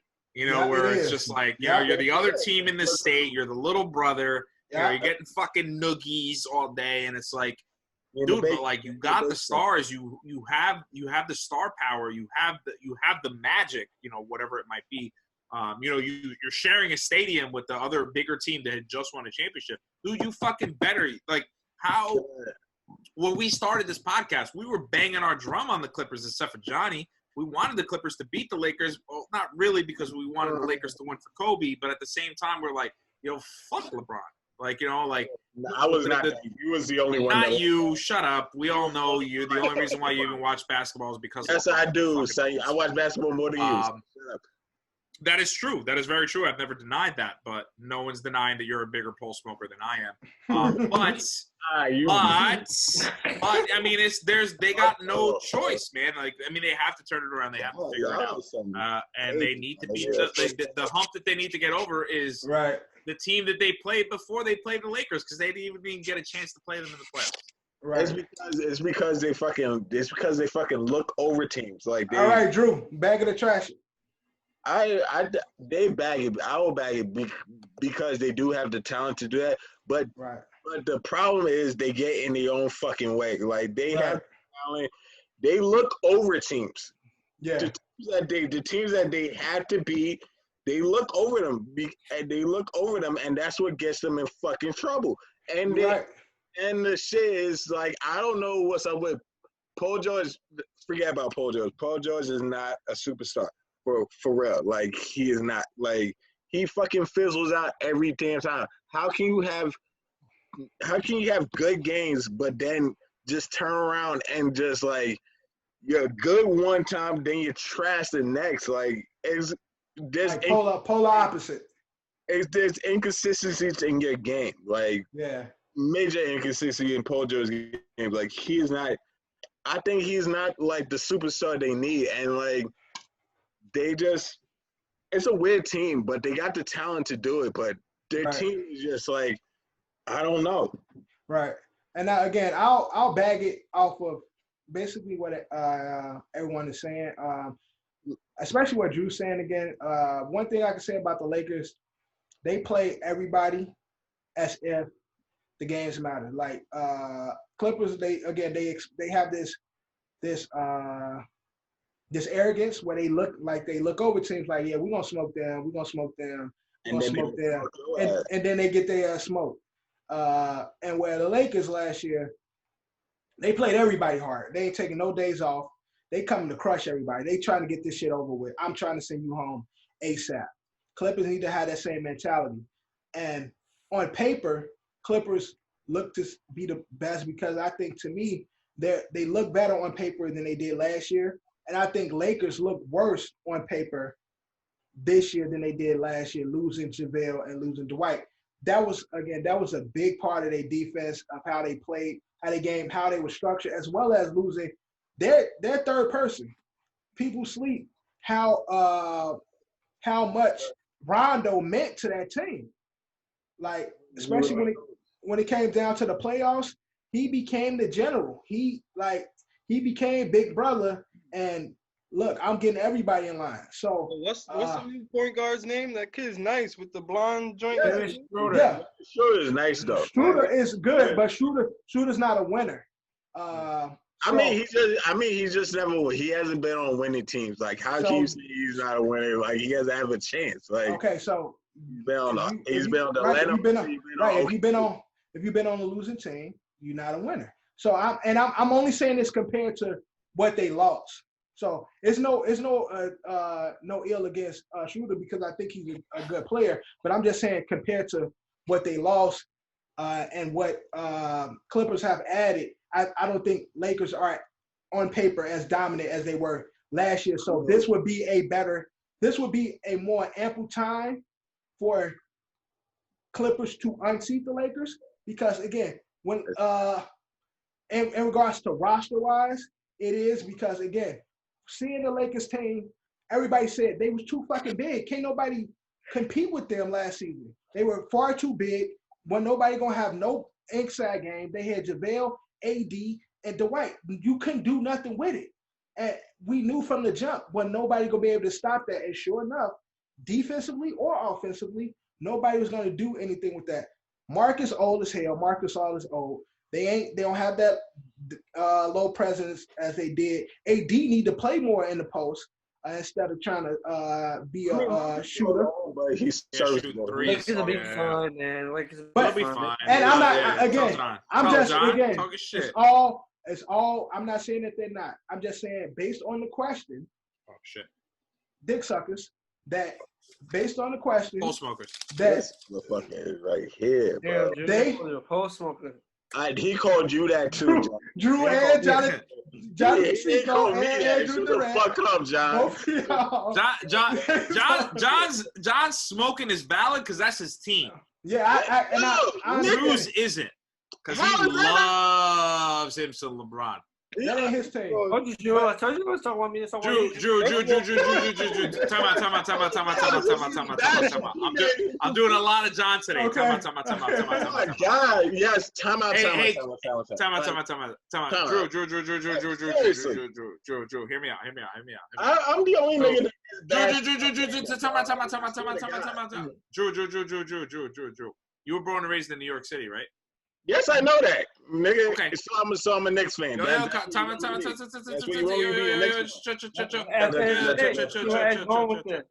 Chill. Drew, you became a Miami Heat fan because why? No, I want him to answer that. Okay. Well, no, you became a Miami Heat fan because why? Because my dad is an Because extremely LeBron James. Say because LeBron James. No.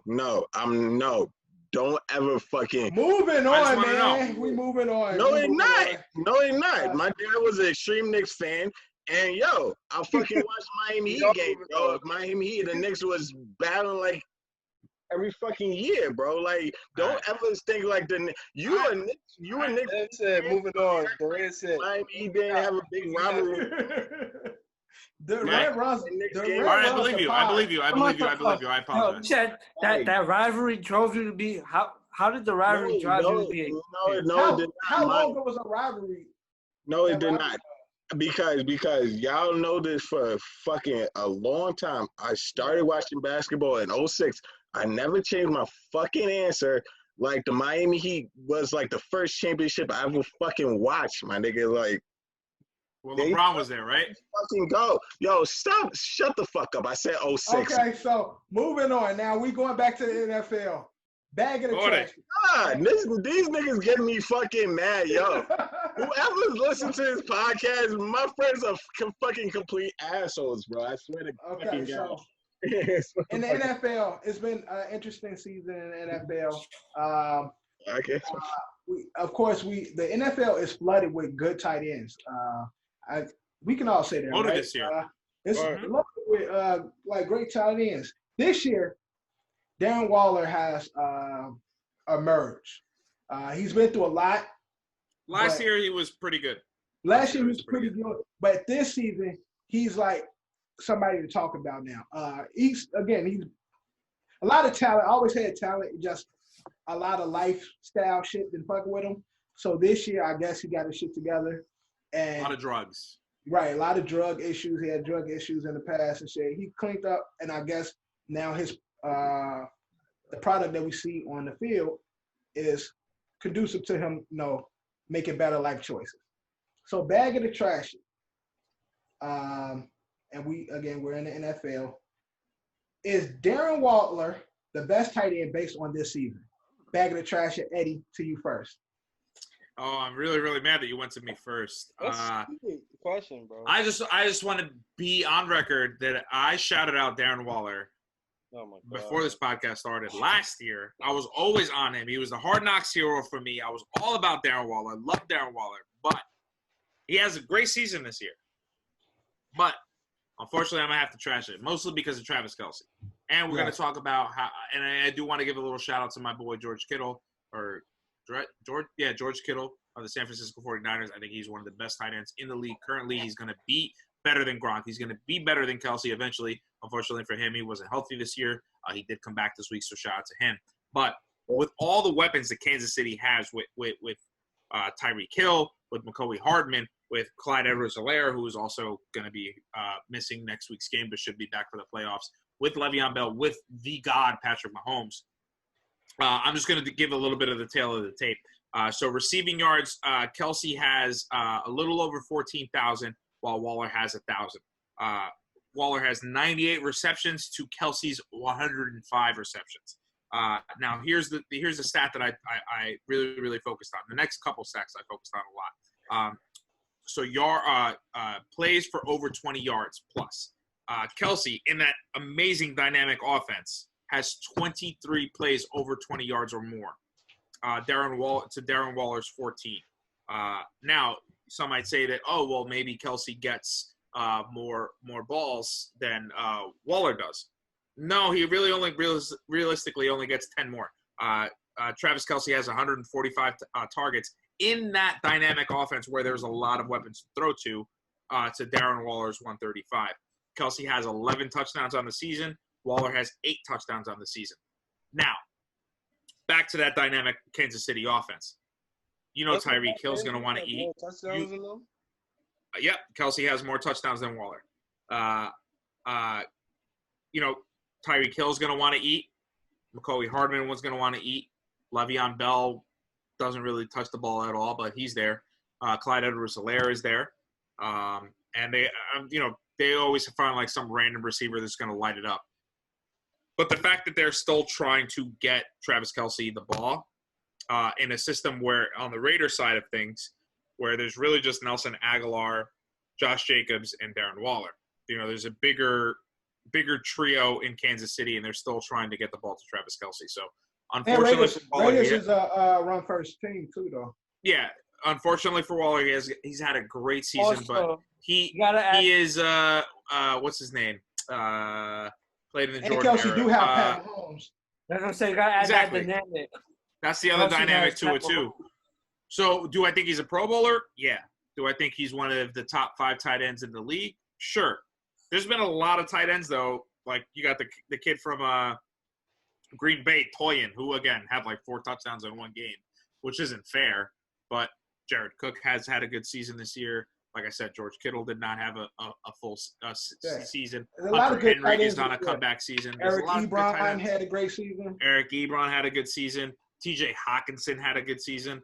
Tyler Finally, Higbee. the Jets decided to Tyler I know Higbee. you don't want to admit this, but Gronkowski has had a good season. Gronk has had a great season for coming off retirement. Absolutely. Coming off retirement and being because the Buccaneers definitely had 2 tight ends ahead of him, and he was getting in. And once they really had to go to him, he started producing. My man Gronk. Mm-hmm. Yeah. Again, unfortunately, he is a Drexler. He's a big time Clyde Drexler this season. Right. All right, John. Greatest of all time played in your era. Sorry, buddy. John, back of the trash. Gonna trash it. I'm going with the Kelce guy. Kelce got it for the season. But Darren Waller is a really, really, really good player. He did his thing this year, but gotta go with Kelce. All right, Drew, bag of the trash it. Darren Waller, the best tight end this season. Bag of trash it. Travis Kelce. No. So you trashing it. Trashing. All right, and Kev? We could have did this across the board. Trash it, definitely. Okay, so trash it. I'm trashing it as well. I like Darren Waller. Everyone just put out there and see someone was gonna go different. Yeah, see if somebody go fishing again, like we've done with the running backs, we've done with receivers. That's why I base it on this season. Tried to put this season in there, see if somebody's gonna eat at it or bite at it. Next week, are we gonna do quarterbacks? Quarterbacks for what? Next week, why not? Who's the best quarterback? Man, come on now, we know who the best quarterback is. Next week, Aaron Rodgers. Next week is the power ranking. Is Aaron Rodgers the best quarterback in the NFL? No, I'm saying for back of the trash it next week. Okay, I'll pose. That's a bad man. That's my guy. We know the answer to that. I'll pose a QB question, but we trashing that. Last up on back of the trash. Great season for Miami. You got 2. I mean, got 2 starting, and then you got your reliever and Fitzmagic. Gaskins playing well. Gesicki's playing well. They got some good pieces over there, all on my fantasy team. So I've been pretty happy with them this season. But with all Miami success, bag of the trash it. Should Ryan Flores be coach of the year? Kev, kick it off to you. Bag of the trash. I'm gonna have to say no. I'm gonna trash it. I like what is his name? What's the Browns coach? Kevin Stefanski. That would be Kevin Stefanski. Stefanski, yes. Stefanski. I knew it's something pronounced. I would definitely Stefanski. He should be coach of the year. So. Mm-hmm. Yeah, I mean, good shit. All right, Drew, bag of the trash it. Ryan Flores, coach of the year. He's definitely. I can bag it, but I can definitely see Kevin Stefanski because they're both 2 good candidates. Like their teams are both doing very well. Just now, so I'm gonna say it now.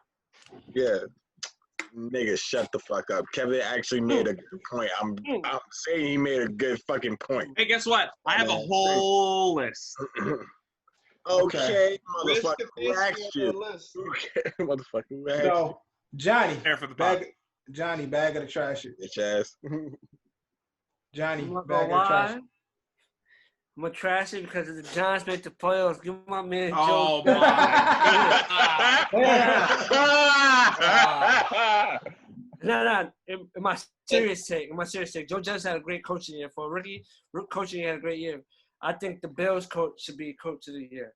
Very good, John. Very good. All right, Very Ed, good. back I to think he trash. should get it. That's why I'm Again, trashing. But Brian Flores did a great job with the Dolphins. following the trend as the rest of the guys. Because if he's not the Bill, I'll go Brian Flores. Yeah. So following the trend as the rest of the guys, unfortunately, I'm going to trash it. I'm trying not to hate because the Dolphins are in my division. I was like, they did go from tanking for Tua and ended up getting him, even though they didn't tank fully, to now being a playoff team. Yeah. But I think what we need to think about is Juan Rivera, who just beat cancer. And again, we did make the joke a little bit earlier to getting rid of Dwayne Haskins, but now also potentially winning his division. Johnny mentioned McDermott for the Bills for fixing Josh Allen and his accuracy problems. I think I mentioned that a little bit earlier. Kev also mentioned Stefanski, first time they're going to make a playoff if they win next week for the Browns in 18 years. But honestly, my pick, Kyle Shanahan. He's got 6 wins on the season playing with third-string players. He's got backups on backups on backups. Performing. He's got 6 wins. That's 10 more than the rest of the league. That's impressive, man. And it could be my soft spot showing for the Niners that I always have. But Kyle Shanahan deserves to at least be in the conversation of being the coach of the year. Again, Brian Flores, great job. My cousin's name is Brian Flores. Makes sense. But, it is what it is, man. I don't think he's going to – I don't think he should win it. He's benched his starting quarterback twice. Yeah. I mean, and because of that, I like the way his guild is cut, or what it's called, the cut of his jib. Cut of his jib. Yeah. Because he don't give a fuck, and he black. Yeah. We ain't had a good black coach. Like what the last besides Kev? What other good black coach we even had? Tony Dungy. In a minute, I said in a minute. Future Eric Bieniemy when he finally gets a job. He gets a job. Again, we only got Kev right now. Ryan Flores is looking, to potentially be that next guy. So I'm gonna bag it. Let the brother win something. You know what I'm saying? It's reparations in the NFL. What about Marvin Lewis? Man, he did a good thing for Cincinnati for a few years. Marvin Lewis I got utmost respect for him because he a G. He had them he had some kind of dirt. Yeah, he had to have some kind of dirt on that Bengals organization because that dude was employed for 14 years, subpar nonsense. That's the only thing I respect about Marvin Lewis.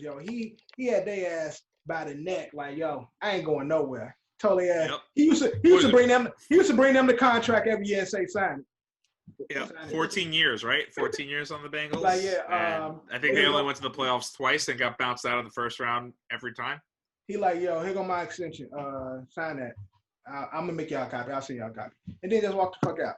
All right, so that's bag of the trash shit. We moving on to Marquee Misses now. This is Drew's baby, of course, but we got the NFL and the NBA now since the NBA is back at it. So we're gonna kick it off with Marquee Miss for the NBA. So fellas, you give us your Marquee Miss player for the NBA as well as your game for the NBA. Drew, since it's your baby, kick us off. All right, it's gonna be a Friday night game. The Mavs versus the Miami Heat. That is a definitely good matchup. I definitely want to see that matchup for real. There's honestly no way you would not see that shit. Like the fucking Luka versus the Miami Heat, and shit. Miami is my favorite team. So okay, all right. Now who's your player for the NBA? Goddamn.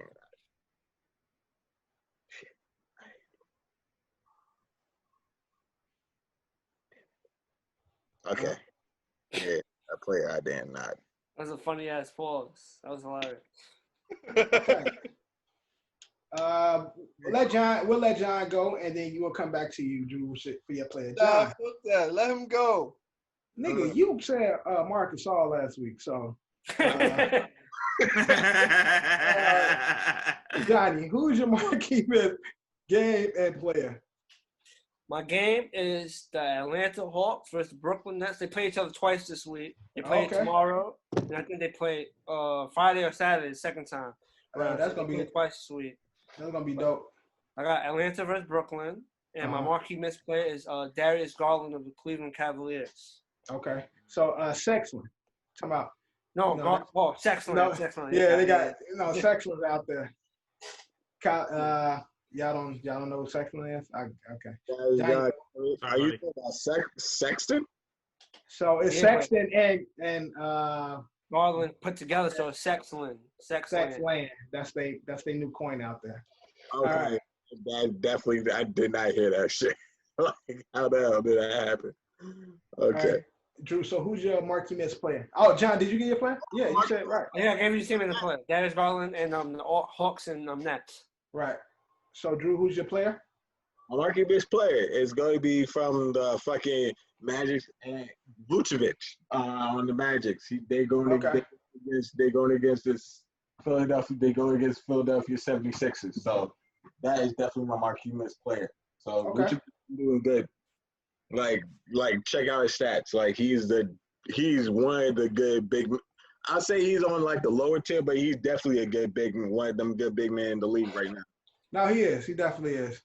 All right. He's underrated. That's my guy, though. He's underrated.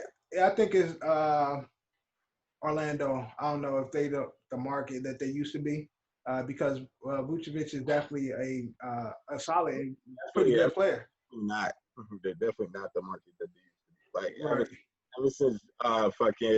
ever since Dwight Howard left, it's been quiet for the Orlando Magic. They don't have that anticipation as a team, like because they're losing all these years. Right, exactly. All right, Kev, Marquee Miss game and player for the NBA. Well, Marquee Miss game is the same as Johnny's, the Hawks and Nets game. And yes, I had that written down. I'm not pulling the Durant. Okay. On my Marquee Miss player. Fuck out of here! It's not your turn. Out of here. Fuck out of here. Anyway, my Marquee Miss sleeper player for the week is arguably one of the best point guards of all time, Chris Paul. Okay. Got you. Ed, Marquee Miss, NBA. My Marquee Miss on the NBA has got to be. It's got to be. You know, I hate to agree with Drew.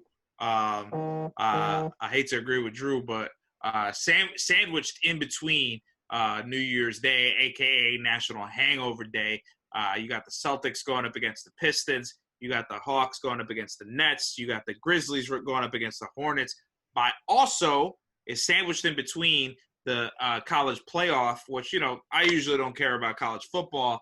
But, you know, you got Alabama going up against Notre Dame and Clemson versus Ohio State. And it's kind of sandwiched in the middle of that. But I'm going to have to go with the Heats and the Mavericks. I'm going to have to. And then my Marquee Miss player is me right now. That's what you're doing. That's exactly what I'm doing. You can't tell with the. Anyway, my Marquee Miss player is Tyler Johnson, the backup point guard of the Brooklyn Nets. I'm assuming he's got no choice. Right. Next man up, man. I don't expect a lot of points out of him, but I do expect some assists. I tried looking up his stats in the past. The guy's not been good. He's a former Heat, from what I've known. And he was good, and he was pretty good with the Heat. Like, I liked him. Yeah, I mean, he wasn't like, you know, he's not a guy that's gonna like blow the doors off the roof or anything like that. But I do expect him to step up in a role again, playing alongside great players like Kyrie and KD. I think, you know, again, it kind of rubs off. You know, when you play with greatness, you become pretty great. No, definitely. He definitely had the skill, especially with those pieces around him. KD, Kyrie, LeVert. He got Joe Harris. He got good people around. So for him to fill in as that extra point, he definitely got. Again, obviously the injury of Spencer Dinwiddie is going to give him a chance to, Yeah, get some tick. He's gonna show get some up. more tick. Right, exactly. Well, my marquee miss for the NBA in regards to the game, New Year's Eve, I got Pelicans versus Thunder. My boy Zion, just being him. They were just playing. They actually playing now. They getting their ass spanked. They getting spanked by Yeah, getting ass beat. My guys. getting cooked real good right now. But young team versus young team, OKC, young boys over there. Pelicans, a bunch of young boys. So it should be a exciting, athletic game to watch. For my marquee miss player, since Ja down, I see Jaren Jackson Jr. stepping up, having a. He's coming back. Like he's coming back. No. I said with Ja being down, and due to his injury, I see Jaren. Yeah, Jackson. shout out to Jai, man. What he tore his ACL for real? Did that come out? No. It wasn't that. No, it's like a sprain. Yeah, sprain. He's okay. Yeah, it's just a sprain. Okay, all right, good. That's good to hear. I didn't follow up, but I saw that replay of how he He went jumped down. really high on that. Yeah. But I said this before. Ja, one of those kids who jump at everything, man. They gotta learn. Like he too frail. He needs, That can't go for the pump. yeah, he too frail to be jumping at everything, man. Just chill out sometime. But I'm gonna go with Jaren Jackson. That's my marquee miss player. While Ja is sitting next. Yeah, but I think what Drew's trying to say is Jared Jackson's been injured. Is he gonna be playing this week? That's He's not. He what? He has a knee injury. That's what I said. Oh, okay. So scratch that. I'll go back. Scratch him. I'm going with Zoe. Zoe Ball. That's my next one. Boom. Sticking with the balls. That don't sound good, but Yeah. You love you some balls. I love the balls. I ain't gonna even lie. We did this last week. But, Was it last week where we were just talking about ball handling and how great the balls are? We was talking about balls the other week, I think. I don't know if that was 2 last weeks ago. 2 weeks But ago. so yeah, Lonzo Ball. Shout out to the balls. My marquee miss player. All right, NFL marquee miss. Drew, going to you first. Marquee miss game, and then give us your player. The Steelers and the Browns. It's time for the Browns to fucking show up against the big brother, the Steelers. Like it's about that time. Like, can you see if the Browns are really for real when they beat the Steelers?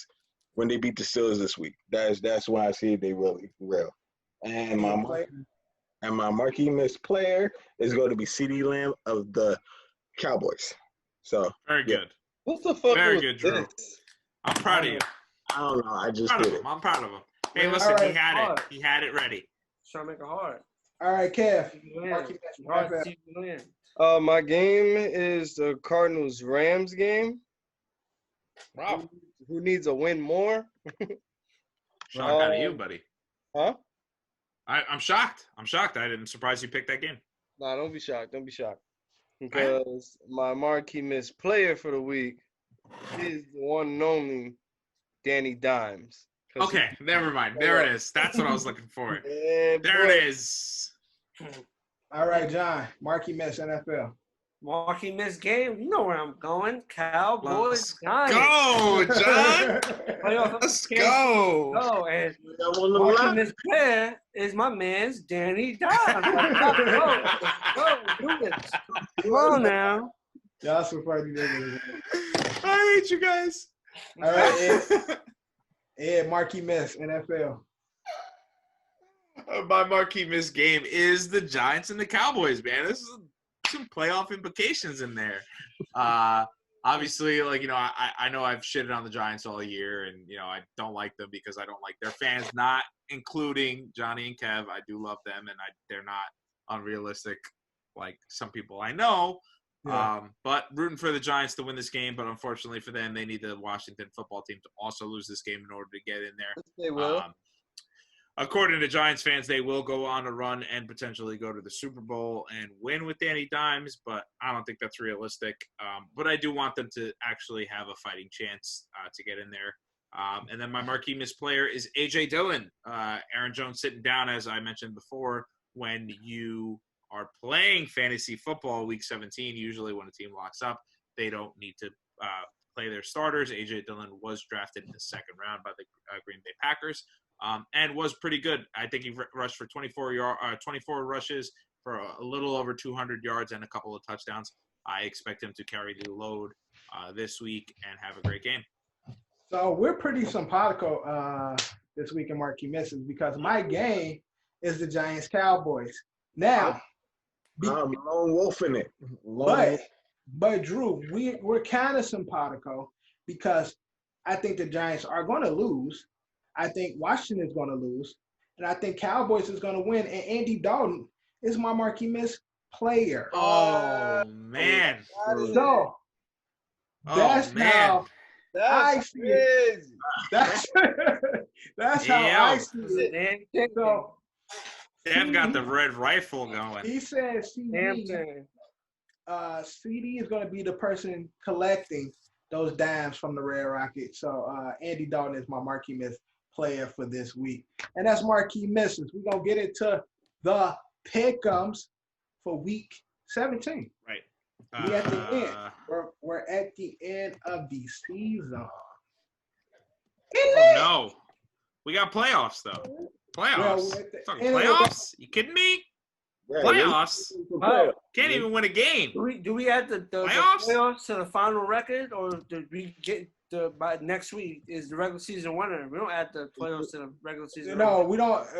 We do the regular season winner, and then it starts fresh for the playoffs. Yeah. Then we'll just do it for the playoffs. But I won't lie during the playoffs. I promise. We will have a regular season winner. And speaking of the standings, since we're while we set up, in regards am I finally out of last place? Weeks? No, you're not. Unfortunately, but we're close.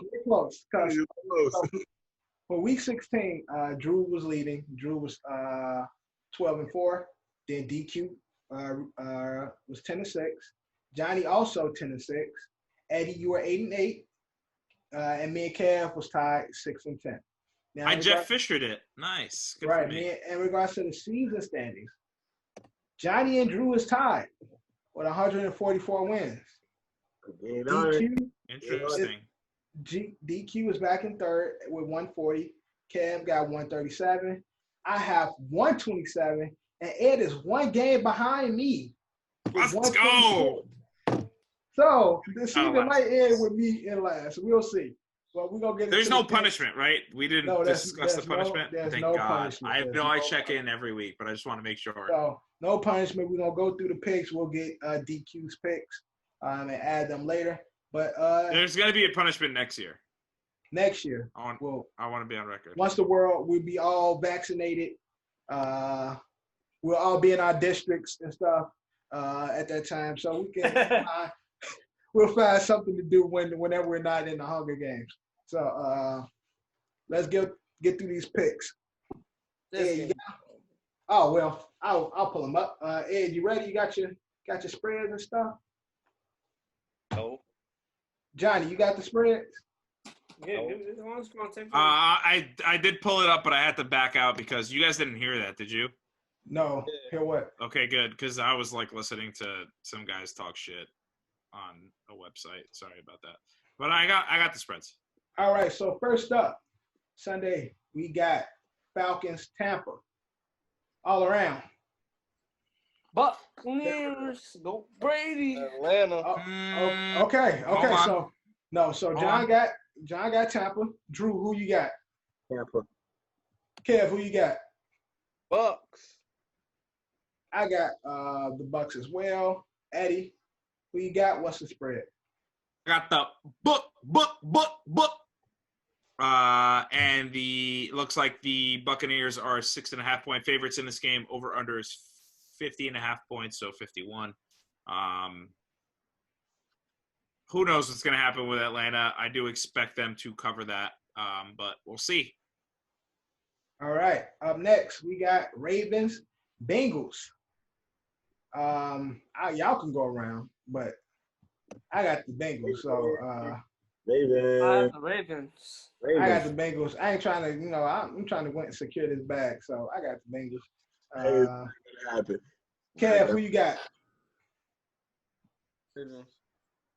Eddie, who you got, and what's the spread? I've got the Baltimore Ravens, unfortunately. I don't like rooting for them. But the spread is just too wide. 11.5 points in favor of the Baltimore Ravens. 44.5 is the over/under. I do expect the Bengals to cover. So if you are going for a parlay, definitely expect the Bengals to cover because they've been playing pretty competitive. Well, I got the Ravens too, but I still want the Bengals to win because I ain't trying to be last in the league. So, Ravens. All right. Remember, this didn't work out for DQ when he tried this. But it's late. It's late, so I can do this now, right? Because so I can actually do this with you. So, next up we got Cowboys Giants. Johnny, who you got? Jimi. Drew, who you got? I actually do got the Jimi. Kev got G-Man. Eddie, who you got? I'm going to go. So Cowboys are actually favored in this game by 3 points. Over/under is 45. Give me Andy Dalton. Give me Andy Dalton. I need it. I got Andy as well. Next up, we got Miami and the Bills. Good game? Yes? No? Maybe so? Johnny, Both who you these got? teams. Said Miami Bills, right? Yeah. Yeah. I'm gonna take Miami. Drew, who you got? Miami Bills. That may be Miami. Oh, shit. Miami's win. All right, I've Kev. been doing this on the wrong one. Bills. I got Miami. Bills already in there. Miami still playing for it. So I think Miami's going to play harder. Bills, they already in there. I mean, although they already clinched the second seed, right? Second seed. Yeah, they're in. They don't really necessarily need this game because Kansas City pretty much locked up the one. So right, and that's only one bye. So I'm gonna go with Miami. Eddie, who you got? What's the spread? Bills are 3-point favorites in this game. I hate Week 17. I'm not too sure if they're going to actually play their starters the whole game on the Buffalo side of it. Obviously, Miami competing for a playoff seed or, just seeding at this point. Are they going to bench Tua again? I'm going to have to go safe.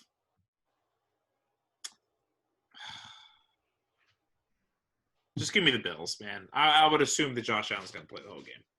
All right. Next up, we got Vikings Lions. Johnny, who you got? I'm gonna take the Vikings. Drew, who you got? Vikings. Kev, who you got? I don't feel good about it. Vikings who? Lions.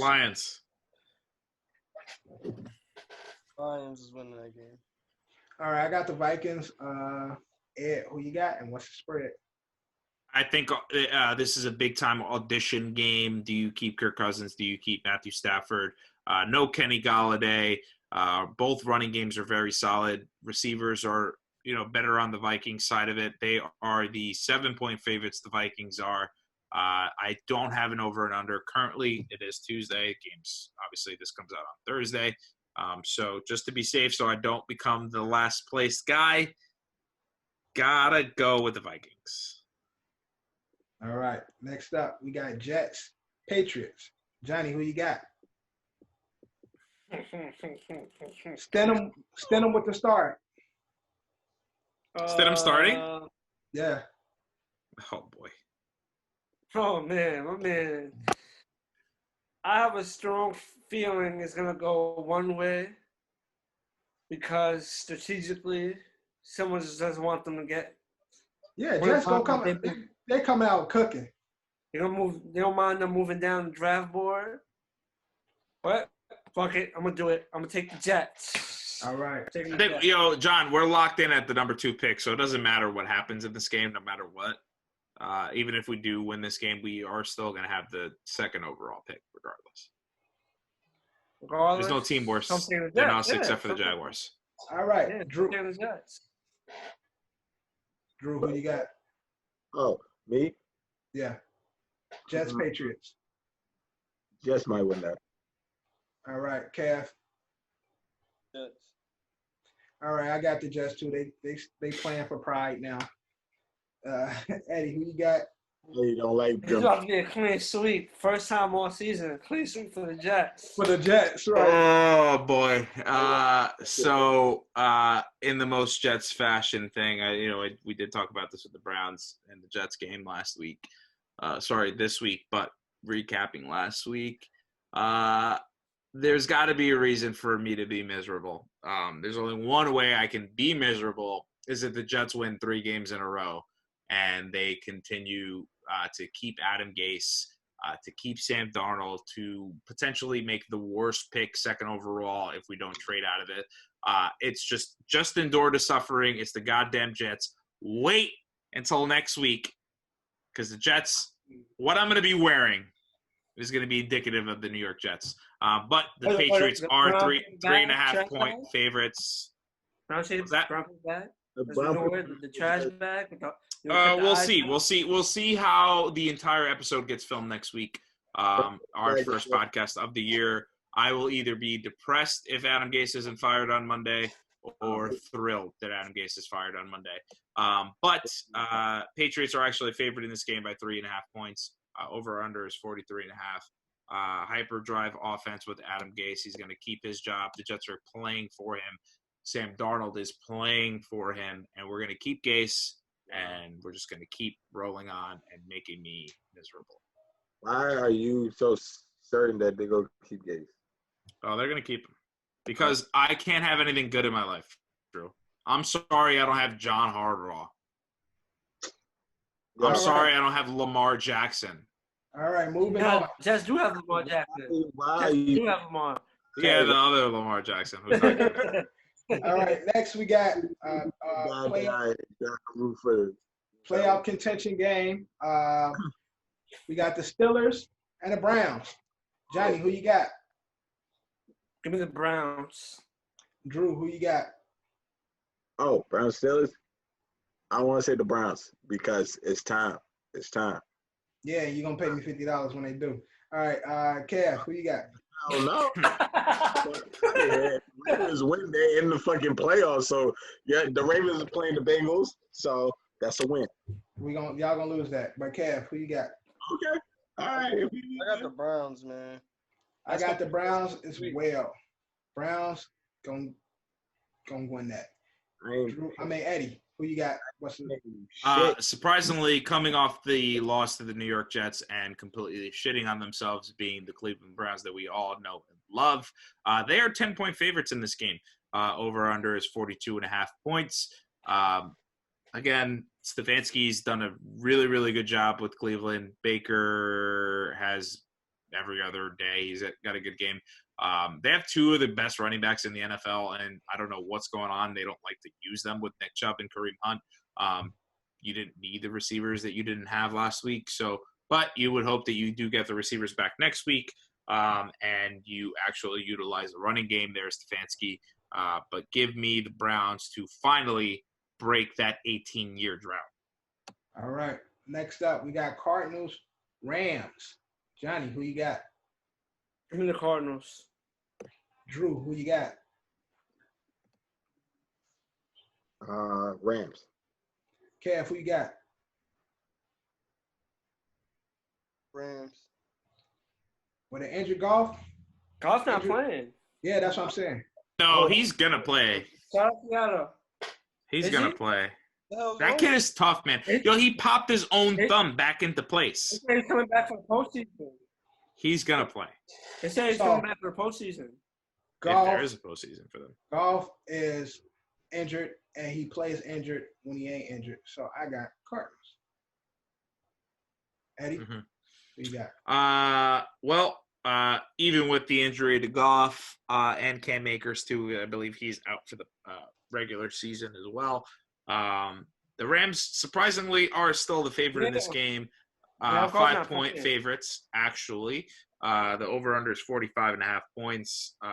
Again, Goff is tough, man. He is Matthew Stafford. He is Eli Manning when it comes to toughness. I'm not comparing him to their caliber of play. I am comparing him to his lack of giving a shit about himself. But Jared Goff is and not his playing body. Sunday. So Who isn't? Jared Goff's not playing Sunday. He's gonna play. He's not. Is He's out. he officially ruled out? Officially? Yeah. He has surgery on his throwing hand. Officially. Yes. All right, I changed my mind. I'm going to the Cardinals. I'm taking the Cardinals. I'm going with the Cardinals then. All right. Next up, we got Packers, Bears. Real quick. Can you see it? Barely. Barely. Sunday versus Arizona. All I see is Lindsay 30. Is that her last name? Early. I'm legally blind. Okay. Doesn't matter, John. I believe you. Table's broken right thumb and will be sidelined for Week 17 matchup against the Arizona Cardinals, according to coach Sean McVay. So the coach says he's out. Yeah. Fuck Sean All right, McVay, too. next- He's also an idiot. Next up, we got Packers, Bears. Johnny, who you got? Packers and the Bears. Week 17. It's Week 17, but Aaron Rodgers is playing for MVP. So that's I want to because I like my guy, Mr. Trubisky, but give me the Packers. Drew, who you got? The Packers is not going to play like the Packers. They go to rush. So I'm going with the Bears. Kev, who you got? Bears. I have the Bears. Same reason for Drew got them for. They ain't playing like that. So I'm gonna give it the Bears. Bears. All right. They're going to say that when Aaron Rodgers throw for like 300 yards and 4 touchdowns. They're going to go, oh, man. And If then he walk do, away. if he do, that's gonna be the first half. But Eddie, That's my point. He's going to go off the first half. The Bears have caught lightning in a bottle recently. They've been winning some games. They've been playing some pretty bad teams. I do think that Aaron Rodgers, Aaron Jones, Devontae Adams, who we did talk about briefly, who the best wide receiver in the NFL was this year. Obviously, showing it with touchdowns, not with the receiving yards. I do believe that these guys do play for at least the first and second quarter. Currently, the Packers are 5.5-point favorites. Over under is 50.5 points, which is bananas. But if the Bears do get off to a really good start running the football, but I feel pretty sure the Packers can outdo them when it comes to that. So give me the Packers. all right. Next up, we got Jaguars, Colts. All around. Yep. Yep, Colts. Colts. Secretly, I'm picking the Jaguars because they would be really, really, really, really, really cool if they won a game. It doesn't matter. We did lock up the second pick, but it'd be nice to see the Jaguars actually win a game. But Colts are 14.5-point favorites, which is fucking crazy. I do not expect the Jaguars to cover. They're phoning it in. They're going to get Trevor Lawrence. Congratulations. Over-under is 50 points. I hope for him that his career is great, but I hope he doesn't win shit with the Jaguars. Okay. Next up, we got Chargers, Chiefs. All around. All around. Pat Chiefs. Mahomes, MVP. Actually, I might pick the Chargers. Fuck it. For the same reason that I picked the Packers. Yeah, I don't know if they're gonna play. I don't know if anybody's gonna play. That was my whole thing. I don't know what the Chiefs gonna do. They might play the first half and cook, and then sit. But again, you know why they're gonna play? You know why the Packers and Chiefs are gonna play? They have a bye week, so they're gonna get all the rest they need in that bye week. They're gonna go out. Pat Mahomes and Aaron Rodgers are gonna go out gunslinging. They got the bye week on lock. So but you take a chance of injury. This game is they got a bye week. That's up. Yeah, this game is so wild that currently what I'm seeing on Tuesday, like I said, you guys are listening on Thursday, but on Tuesday there's currently no line for this game, so don't bet on this game Right. if you're a gambler. Bet on the Chiefs. All right, next Well, up. you got to bet on the Chiefs to make sure that they don't let the Chargers cover. It's not that easy. It's not that easy. You Of just course saying it's that not the that easy. Chiefs are going to Trust win. me, I bet. I know it's not that easy. Yeah, it's not that easy. Currently, the Suns are cooking Pelicans by like close to 40. That's right, because my guy Devin Booker. Doing them real dirty right now. Ooh. All right. Next up, we got the Raiders, Broncos. Johnny, who you got? Give me the Raiders. Drew, who you got? Football. Probably the Raiders. Kev, who you got? Probably. Raiders. I'm going with the Broncos. Eddie, who you got? Give me the Broncos. The spread's pretty fucking thin there at 2.5 points. Over under is 50.5 points. So 51 points. Latest odds have the Broncos covering that. So I think they actually might pull off a win. All right. Next up, we got Saints, Panthers. All around. Give me the Saints. Saints. Are the Saints locked in their position? There's no way they can take the I think- one, right? Yeah, they won the South already. No, but could they get the number 1 spot or could they drop to number 3? Oh, I don't know. I think they can if the Packers lose to the Bears and they win. Which that won't happen.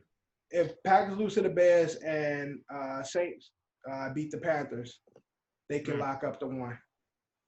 That'd be crazy. They don't deserve That's it. nuts. Okay, fuck that. That seems too crazy. don't But deserve the Saints will win this game. Alvin Kamara coming off a great game, obviously.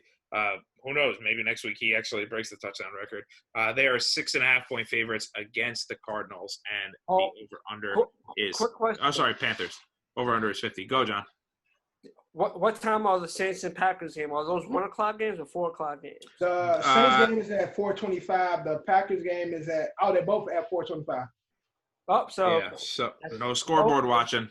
they both picked wrong because they're gonna pick against. I think they're gonna chill because they got their lock, but they're gonna go for those wins. Just put that out there. Yeah. You're right. You're right, John. They That's definitely have to scoreboard watch for sure.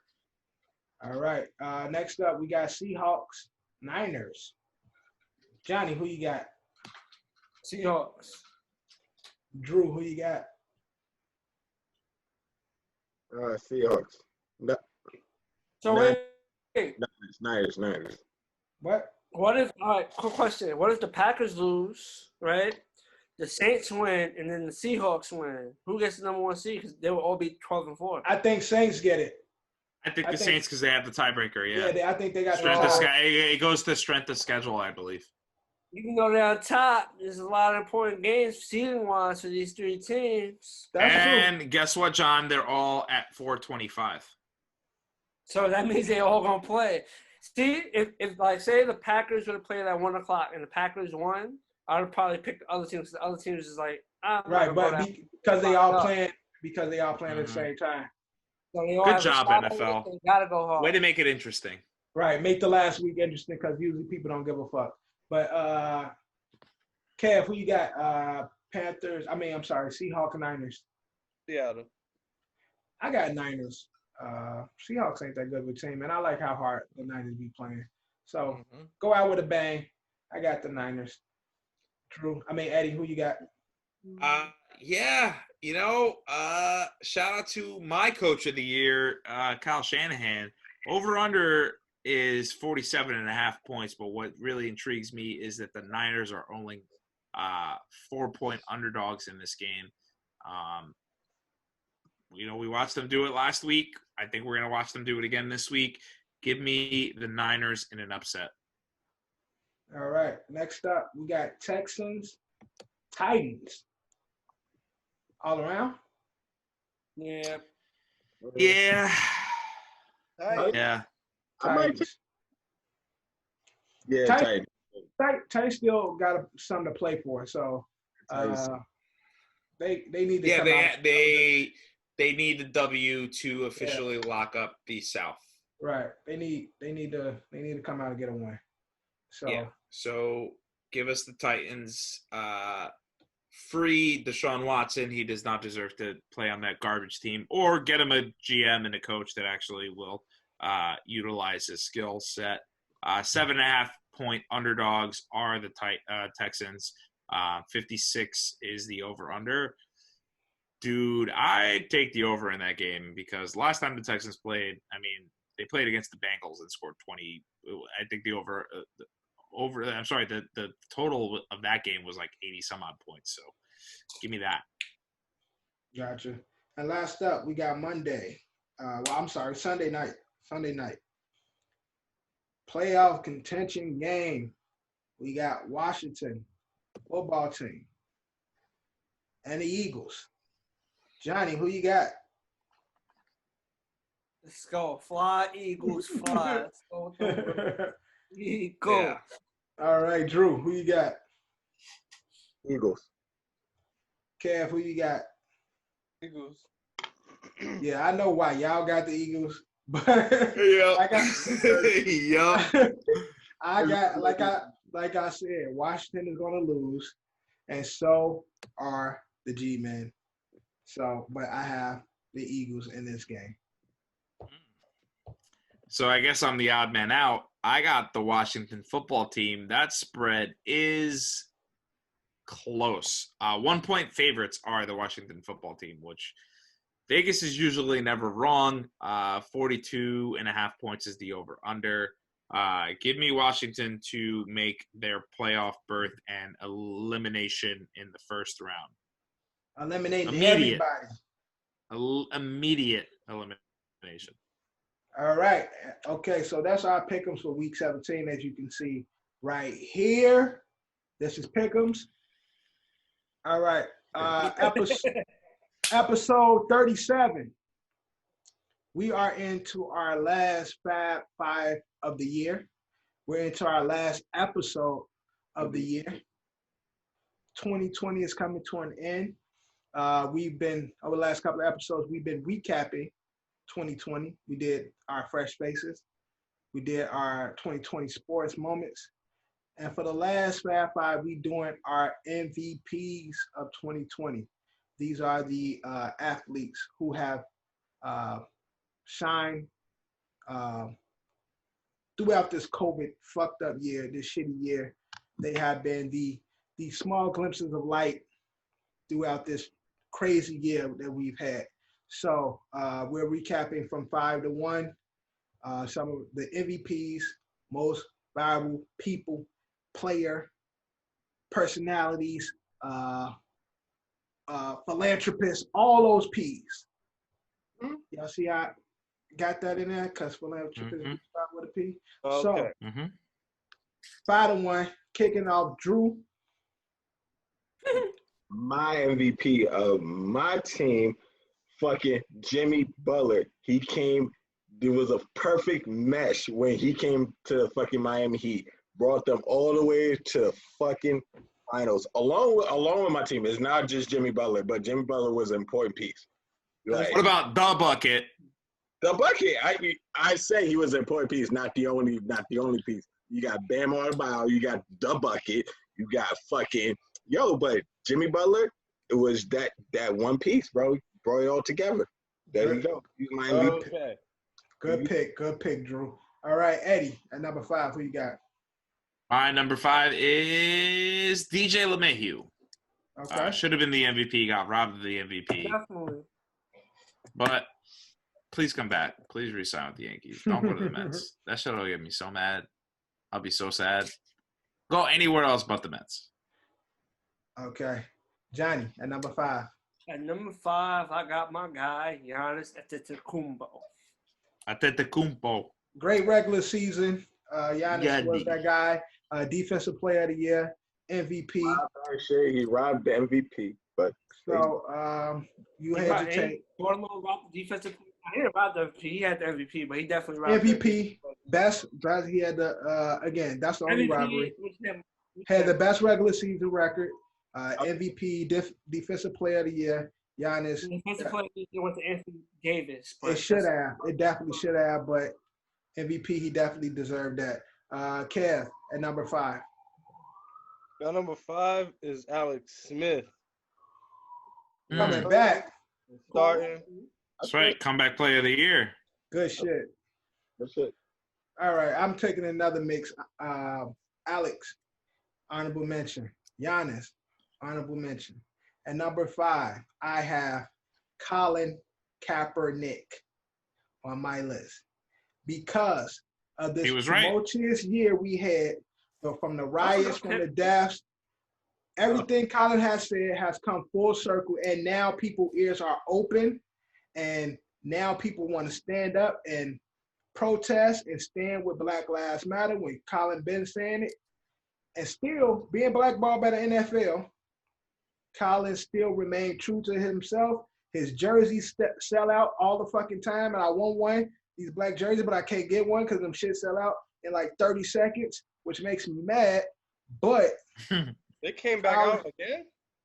no, they ain't came back out. I'm just saying When they did. I'm pretty sure if they bring them back out, them shit's gonna sell out in 30 seconds again. So I'm with it. I ain't had the money then, but now I got time, cuz. man, them shit's gonna sell like them shoes and shit. You gotta have a bot to get them shits, cause them shits be gone. Yo, I really want to know how do people get bots, bro? I want to know how. You gotta buy them. You gotta buy them. You gotta pay for the bots. So at number 5, I got Colin Kaepernick. And number 4, Drew, who you got? Oh, my number 4, Aaron Rodgers, bro. Like him and fucking, yo, he's the MVP of that team, bro. Like, Okay. yeah. Yeah, he's the MVP. All right. Eddie at number 4. He might be low on my list. I don't know if it's bias. LeBron James. You know, whatever. They brings the championship to LA, third time. You know, third championship, 3 different teams. Yada yada yada yada.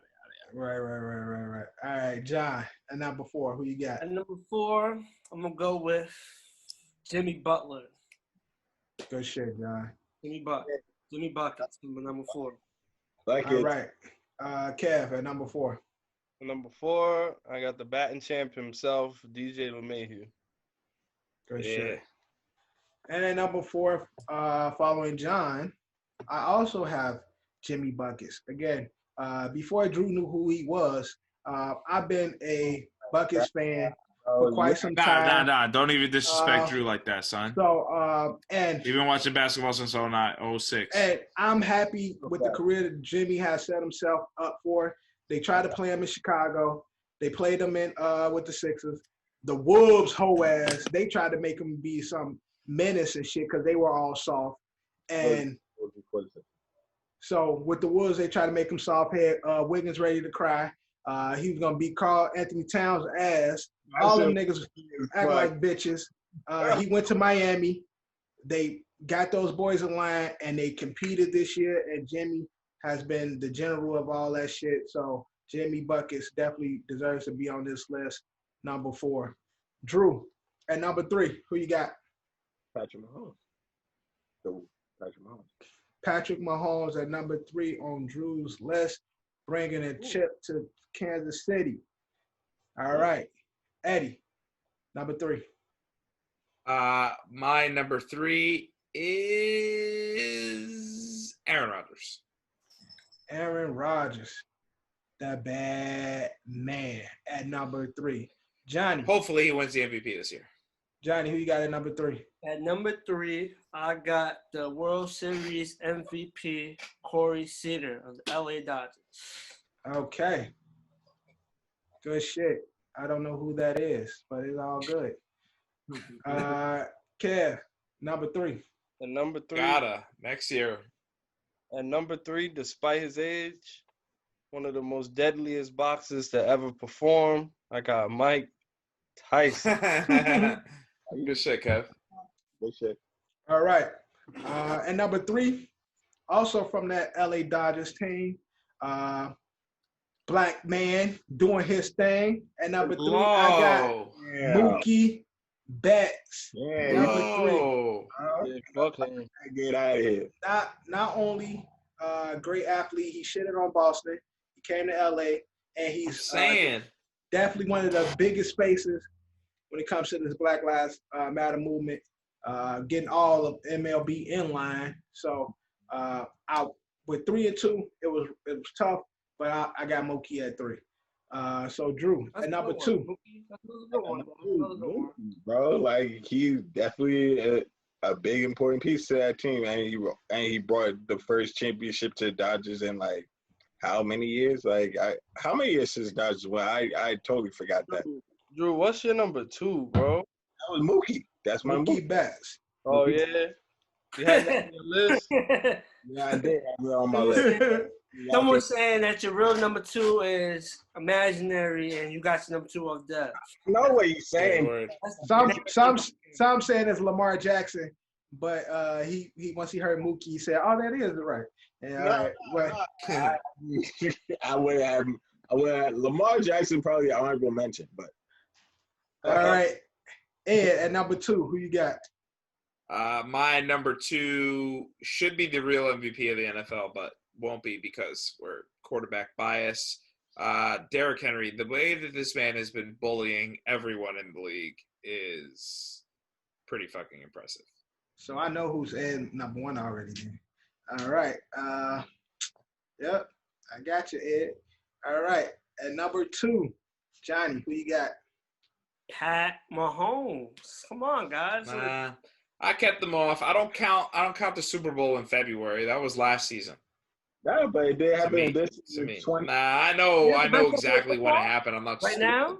Do they not have the best record in football right now? Hey, yeah, Sure. Johnny is Sure. Johnny is right about like, Sure. yeah, All right. Woo, damn. Tough crowd on Pat Mahomes. No, I Yeah. like him, but like obviously I knew he was going to be on everybody's list. That's why I kept him off. It's the point. It's the MVP. It's like, Nah, I kept them off. Kev, who you got at number 2? Well, number 2 is LeBron James bringing the chip home to honor my man's Kobe. All right. So me and John gonna be some particle with 2-on-1 because at number 2 I also have Patrick Mahomes. Although I ain't the biggest Chiefs fan, but came not greatness with the championship earlier this year and what they're on pace to do this year. And him being on the LeBron show and shit. He went to the barbershop, went to the shop. So talking about some real shit. I fucks with Pat on that strength, on some real life shit, not the play. All right. Not the way he plays. Watching Tiffany Haddish make him uncomfortable was mad funny, son. But we are into number 1, 2020 5 MVPs. Drew, who do you have at number 1? I think you already know it's LeBron James, bro. Yes, Bro, sir. I brought a fucking title to 4-time champion, 4-time finals MVP, brought the chip to the Lakers. Let's go, LeBron and AD. Nigga had to count. Nigga had to count them. 4 niggas. 4. 1, 2, 3, 4. 4 or 1, 5. 2, 3, 4. All right. Now, You count this way and count backwards. That's actually 8 because, you know. Man, shut up. 1, 2, 3, 4, 5, 6. Right. Drew said 1, 2, 3, 4, 5, 6. Yo, shut up. Going backwards. It's Shut not 24. up, bro. Drew, the type of nigga who count his money, then he flip his money. He go 10, 20, 30, flip it over. Was that Day Day? Right. Was that Day Day shit? Smokey. Oh, Smokey. 20, 40, 60. I know it was flip one of over them this fucking shit. Fridays. All right, Ed, at number 1, what you got?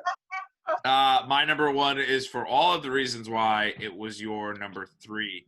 I was a little disappointed in you this time around. But Mookie's my number 1, man. Like, and again, like Dev said, fuck Mookie, but yo, Mookie told Boston to hold his fucking nuts, and he went to the NL. And Mookie, not only did he do all that, obviously winning the championship over there in LA, but you know, for what he stood for during the beginning of the baseball season, and on top of that, became the face of the MLB. I didn't like Mookie in the beginning. I hated him when he was a Red Sox, but he's no longer a Red Sox. He's no longer a pain in my ass. And now I can actually appreciate him as a player and as a man. So shout out Mookie. Definitely. He should have made my list. That's a great pick. Mookie's that guy. All right, John, at number 1. Oh, number 1, LeBron James. He helped bring it home for the Mamba, the Lakers. Helped the Lakers win the championship. So gotta go number 1. Right. All right, Kev, number 1. Patty Mahomes. Mr. Thank you for Consistent. someone showing some appreciation. We've given like the reason why Patrick Mahomes wasn't on my list is because we've given that dude so much credit. Like Yeah, man. since this You have podcast Aaron started. Rodgers on your list. That's all right. Yeah, of course. Aaron Of Rodgers course. and Patty He's on the Mahomes. tail end of his career, man. I mean, Aaron Rodgers probably got like 2, 3, maybe 4 more years in the No bank. disrespect to him. He's still a bad man, but how are you going to have Aaron Rodgers on your list and not have Pat Mahomes? Because I've given Patty his roses all fucking like for 37 episodes. All right. Now you gotta give him another dozen roses because he's still. Nah. I'm gonna give him more roses for the next 10 years. All Yeah. right. Like Back him up. I don't need to keep giving him roses. He He deserves it. does. He's He's gonna get it and I'm forever. not mad at Kev for having him at number one. Patty's had a great year, great season. He would last have been 2 my years. number one if LeBron didn't win it for my. But because of what he's done, not only as an athlete, but he's more than an athlete. LeBron James is number one on my list for a lot of stuff that he does off the court. He actually does. Yeah. And what he done under the bubble, bringing with the death of Kobe, what he's done under the COVID year, it's the same reason why Mookie Betts is number 3. Unfortunately, I had to recognize Patty for everything he's currently doing. But Mookie Betts and LeBron is pretty much simpatico to me in the sense of great athletes on and off the field or court or floor or whatever like that. So that's why Mookie is number 3, but that's definitely why LeBron is number 1. Been the face of the NBA for the last 18 years or so, 18 seasons. He does a lot of goofy shit, but at the end of the day, he is a great man, great athlete, and I can't do nothing but show him respect. Ending 2020, and that is our episode. Last episode of 2020. Of 2020. It's over, guys. We did it. Now, again, before I get out of here, shout out to the cast. Shout out to my guys, man. We kicked this off early this year due to COVID. So I couldn't put this together without these guys here and DQ, who's not here right now. Even some of the homies that's not on the pod, y'all got to understand this is something we've been pushing around, been talking about for a while. It's definitely a team that puts this together every week. We still at the beginning. I promise you we're going to do more come 21. We're going to be bigger and better, more from this pod, more stuff coming from other pods, more for C2. But I can't do this alone. I got a great team with me. So thank you guys for, continuous to show up every week and do this shit with me. We just gonna keep doing our thing. Shout out to Eddie for taking the lead on this shit. I pitched the idea to Ed. We've talked about it. Ed like, let's do it. And we've been just on and running. Me, John, Drew, DQ. We push ideas all the time. They like, yo, we own it. We've been pushing C2 for the last 2 years, been just plotting. And now things are starting to come into fruition. We got more shit coming. But again, this is only the beginning for C2. You're going to see a lot more of these people here on other shit. We're going to continue to grow. This is not the only thing we do. A lot of us got a lot of shit going on, and we're going to continue to build. Kev got his shit. We got a few ideas that we working on this shit. Eddie got shit going. Drew got shit going. Johnny got shit going. DQ got shit going. We just going to continue to build and just get y'all great content. So thank you for whoever's been watching and listening this year. Thank you for going on this ride with us because we ain't pros. We just sports fans talking our shit. So thank you guys for being a part of it. Again, this is brought to you by Culture Capsule, sponsored by Don's LLC. Whole crew here, Johnny here, Eddie here, Drew here, Kev here, DQ. We'll see him in 21. Anything else, guys, before we get out of here? I just want to shout out our only 2 interviews of the year. Hopefully we get more going on. Word. Brandon White and Barrett Word. Brooks. Willie, you flaked on us. Willie, I'm coming back for you next year. We'll get Willie this year. Willie, come on. More from the pod, more from everything, man. Anything else, fellas? Oh man, we just had a great crew. I just love my guys, bro. That's all. I'm great to be on this ride with you guys, bro. And our MVP for this short season, man. Got to give it up for Drew. We got so many. Drew got so many moments. I could do a straight Drew video, funny moments of Drew. Yo, 5 Drew quotes, 5 Drew moments. Yo, hilarious. Yeah. At some point, we won't even have to record the episode this year. We could just do a best of, and we could take a break because we're going to be that busy. Right. Cranking out pods, cranking out content for all you that it's just going to be clips. That's all you're going to get for this New Year's episode in 2022. Bangers. So, like always, that's our pod. And Eddie. For the last time in 2020, we out. Peace.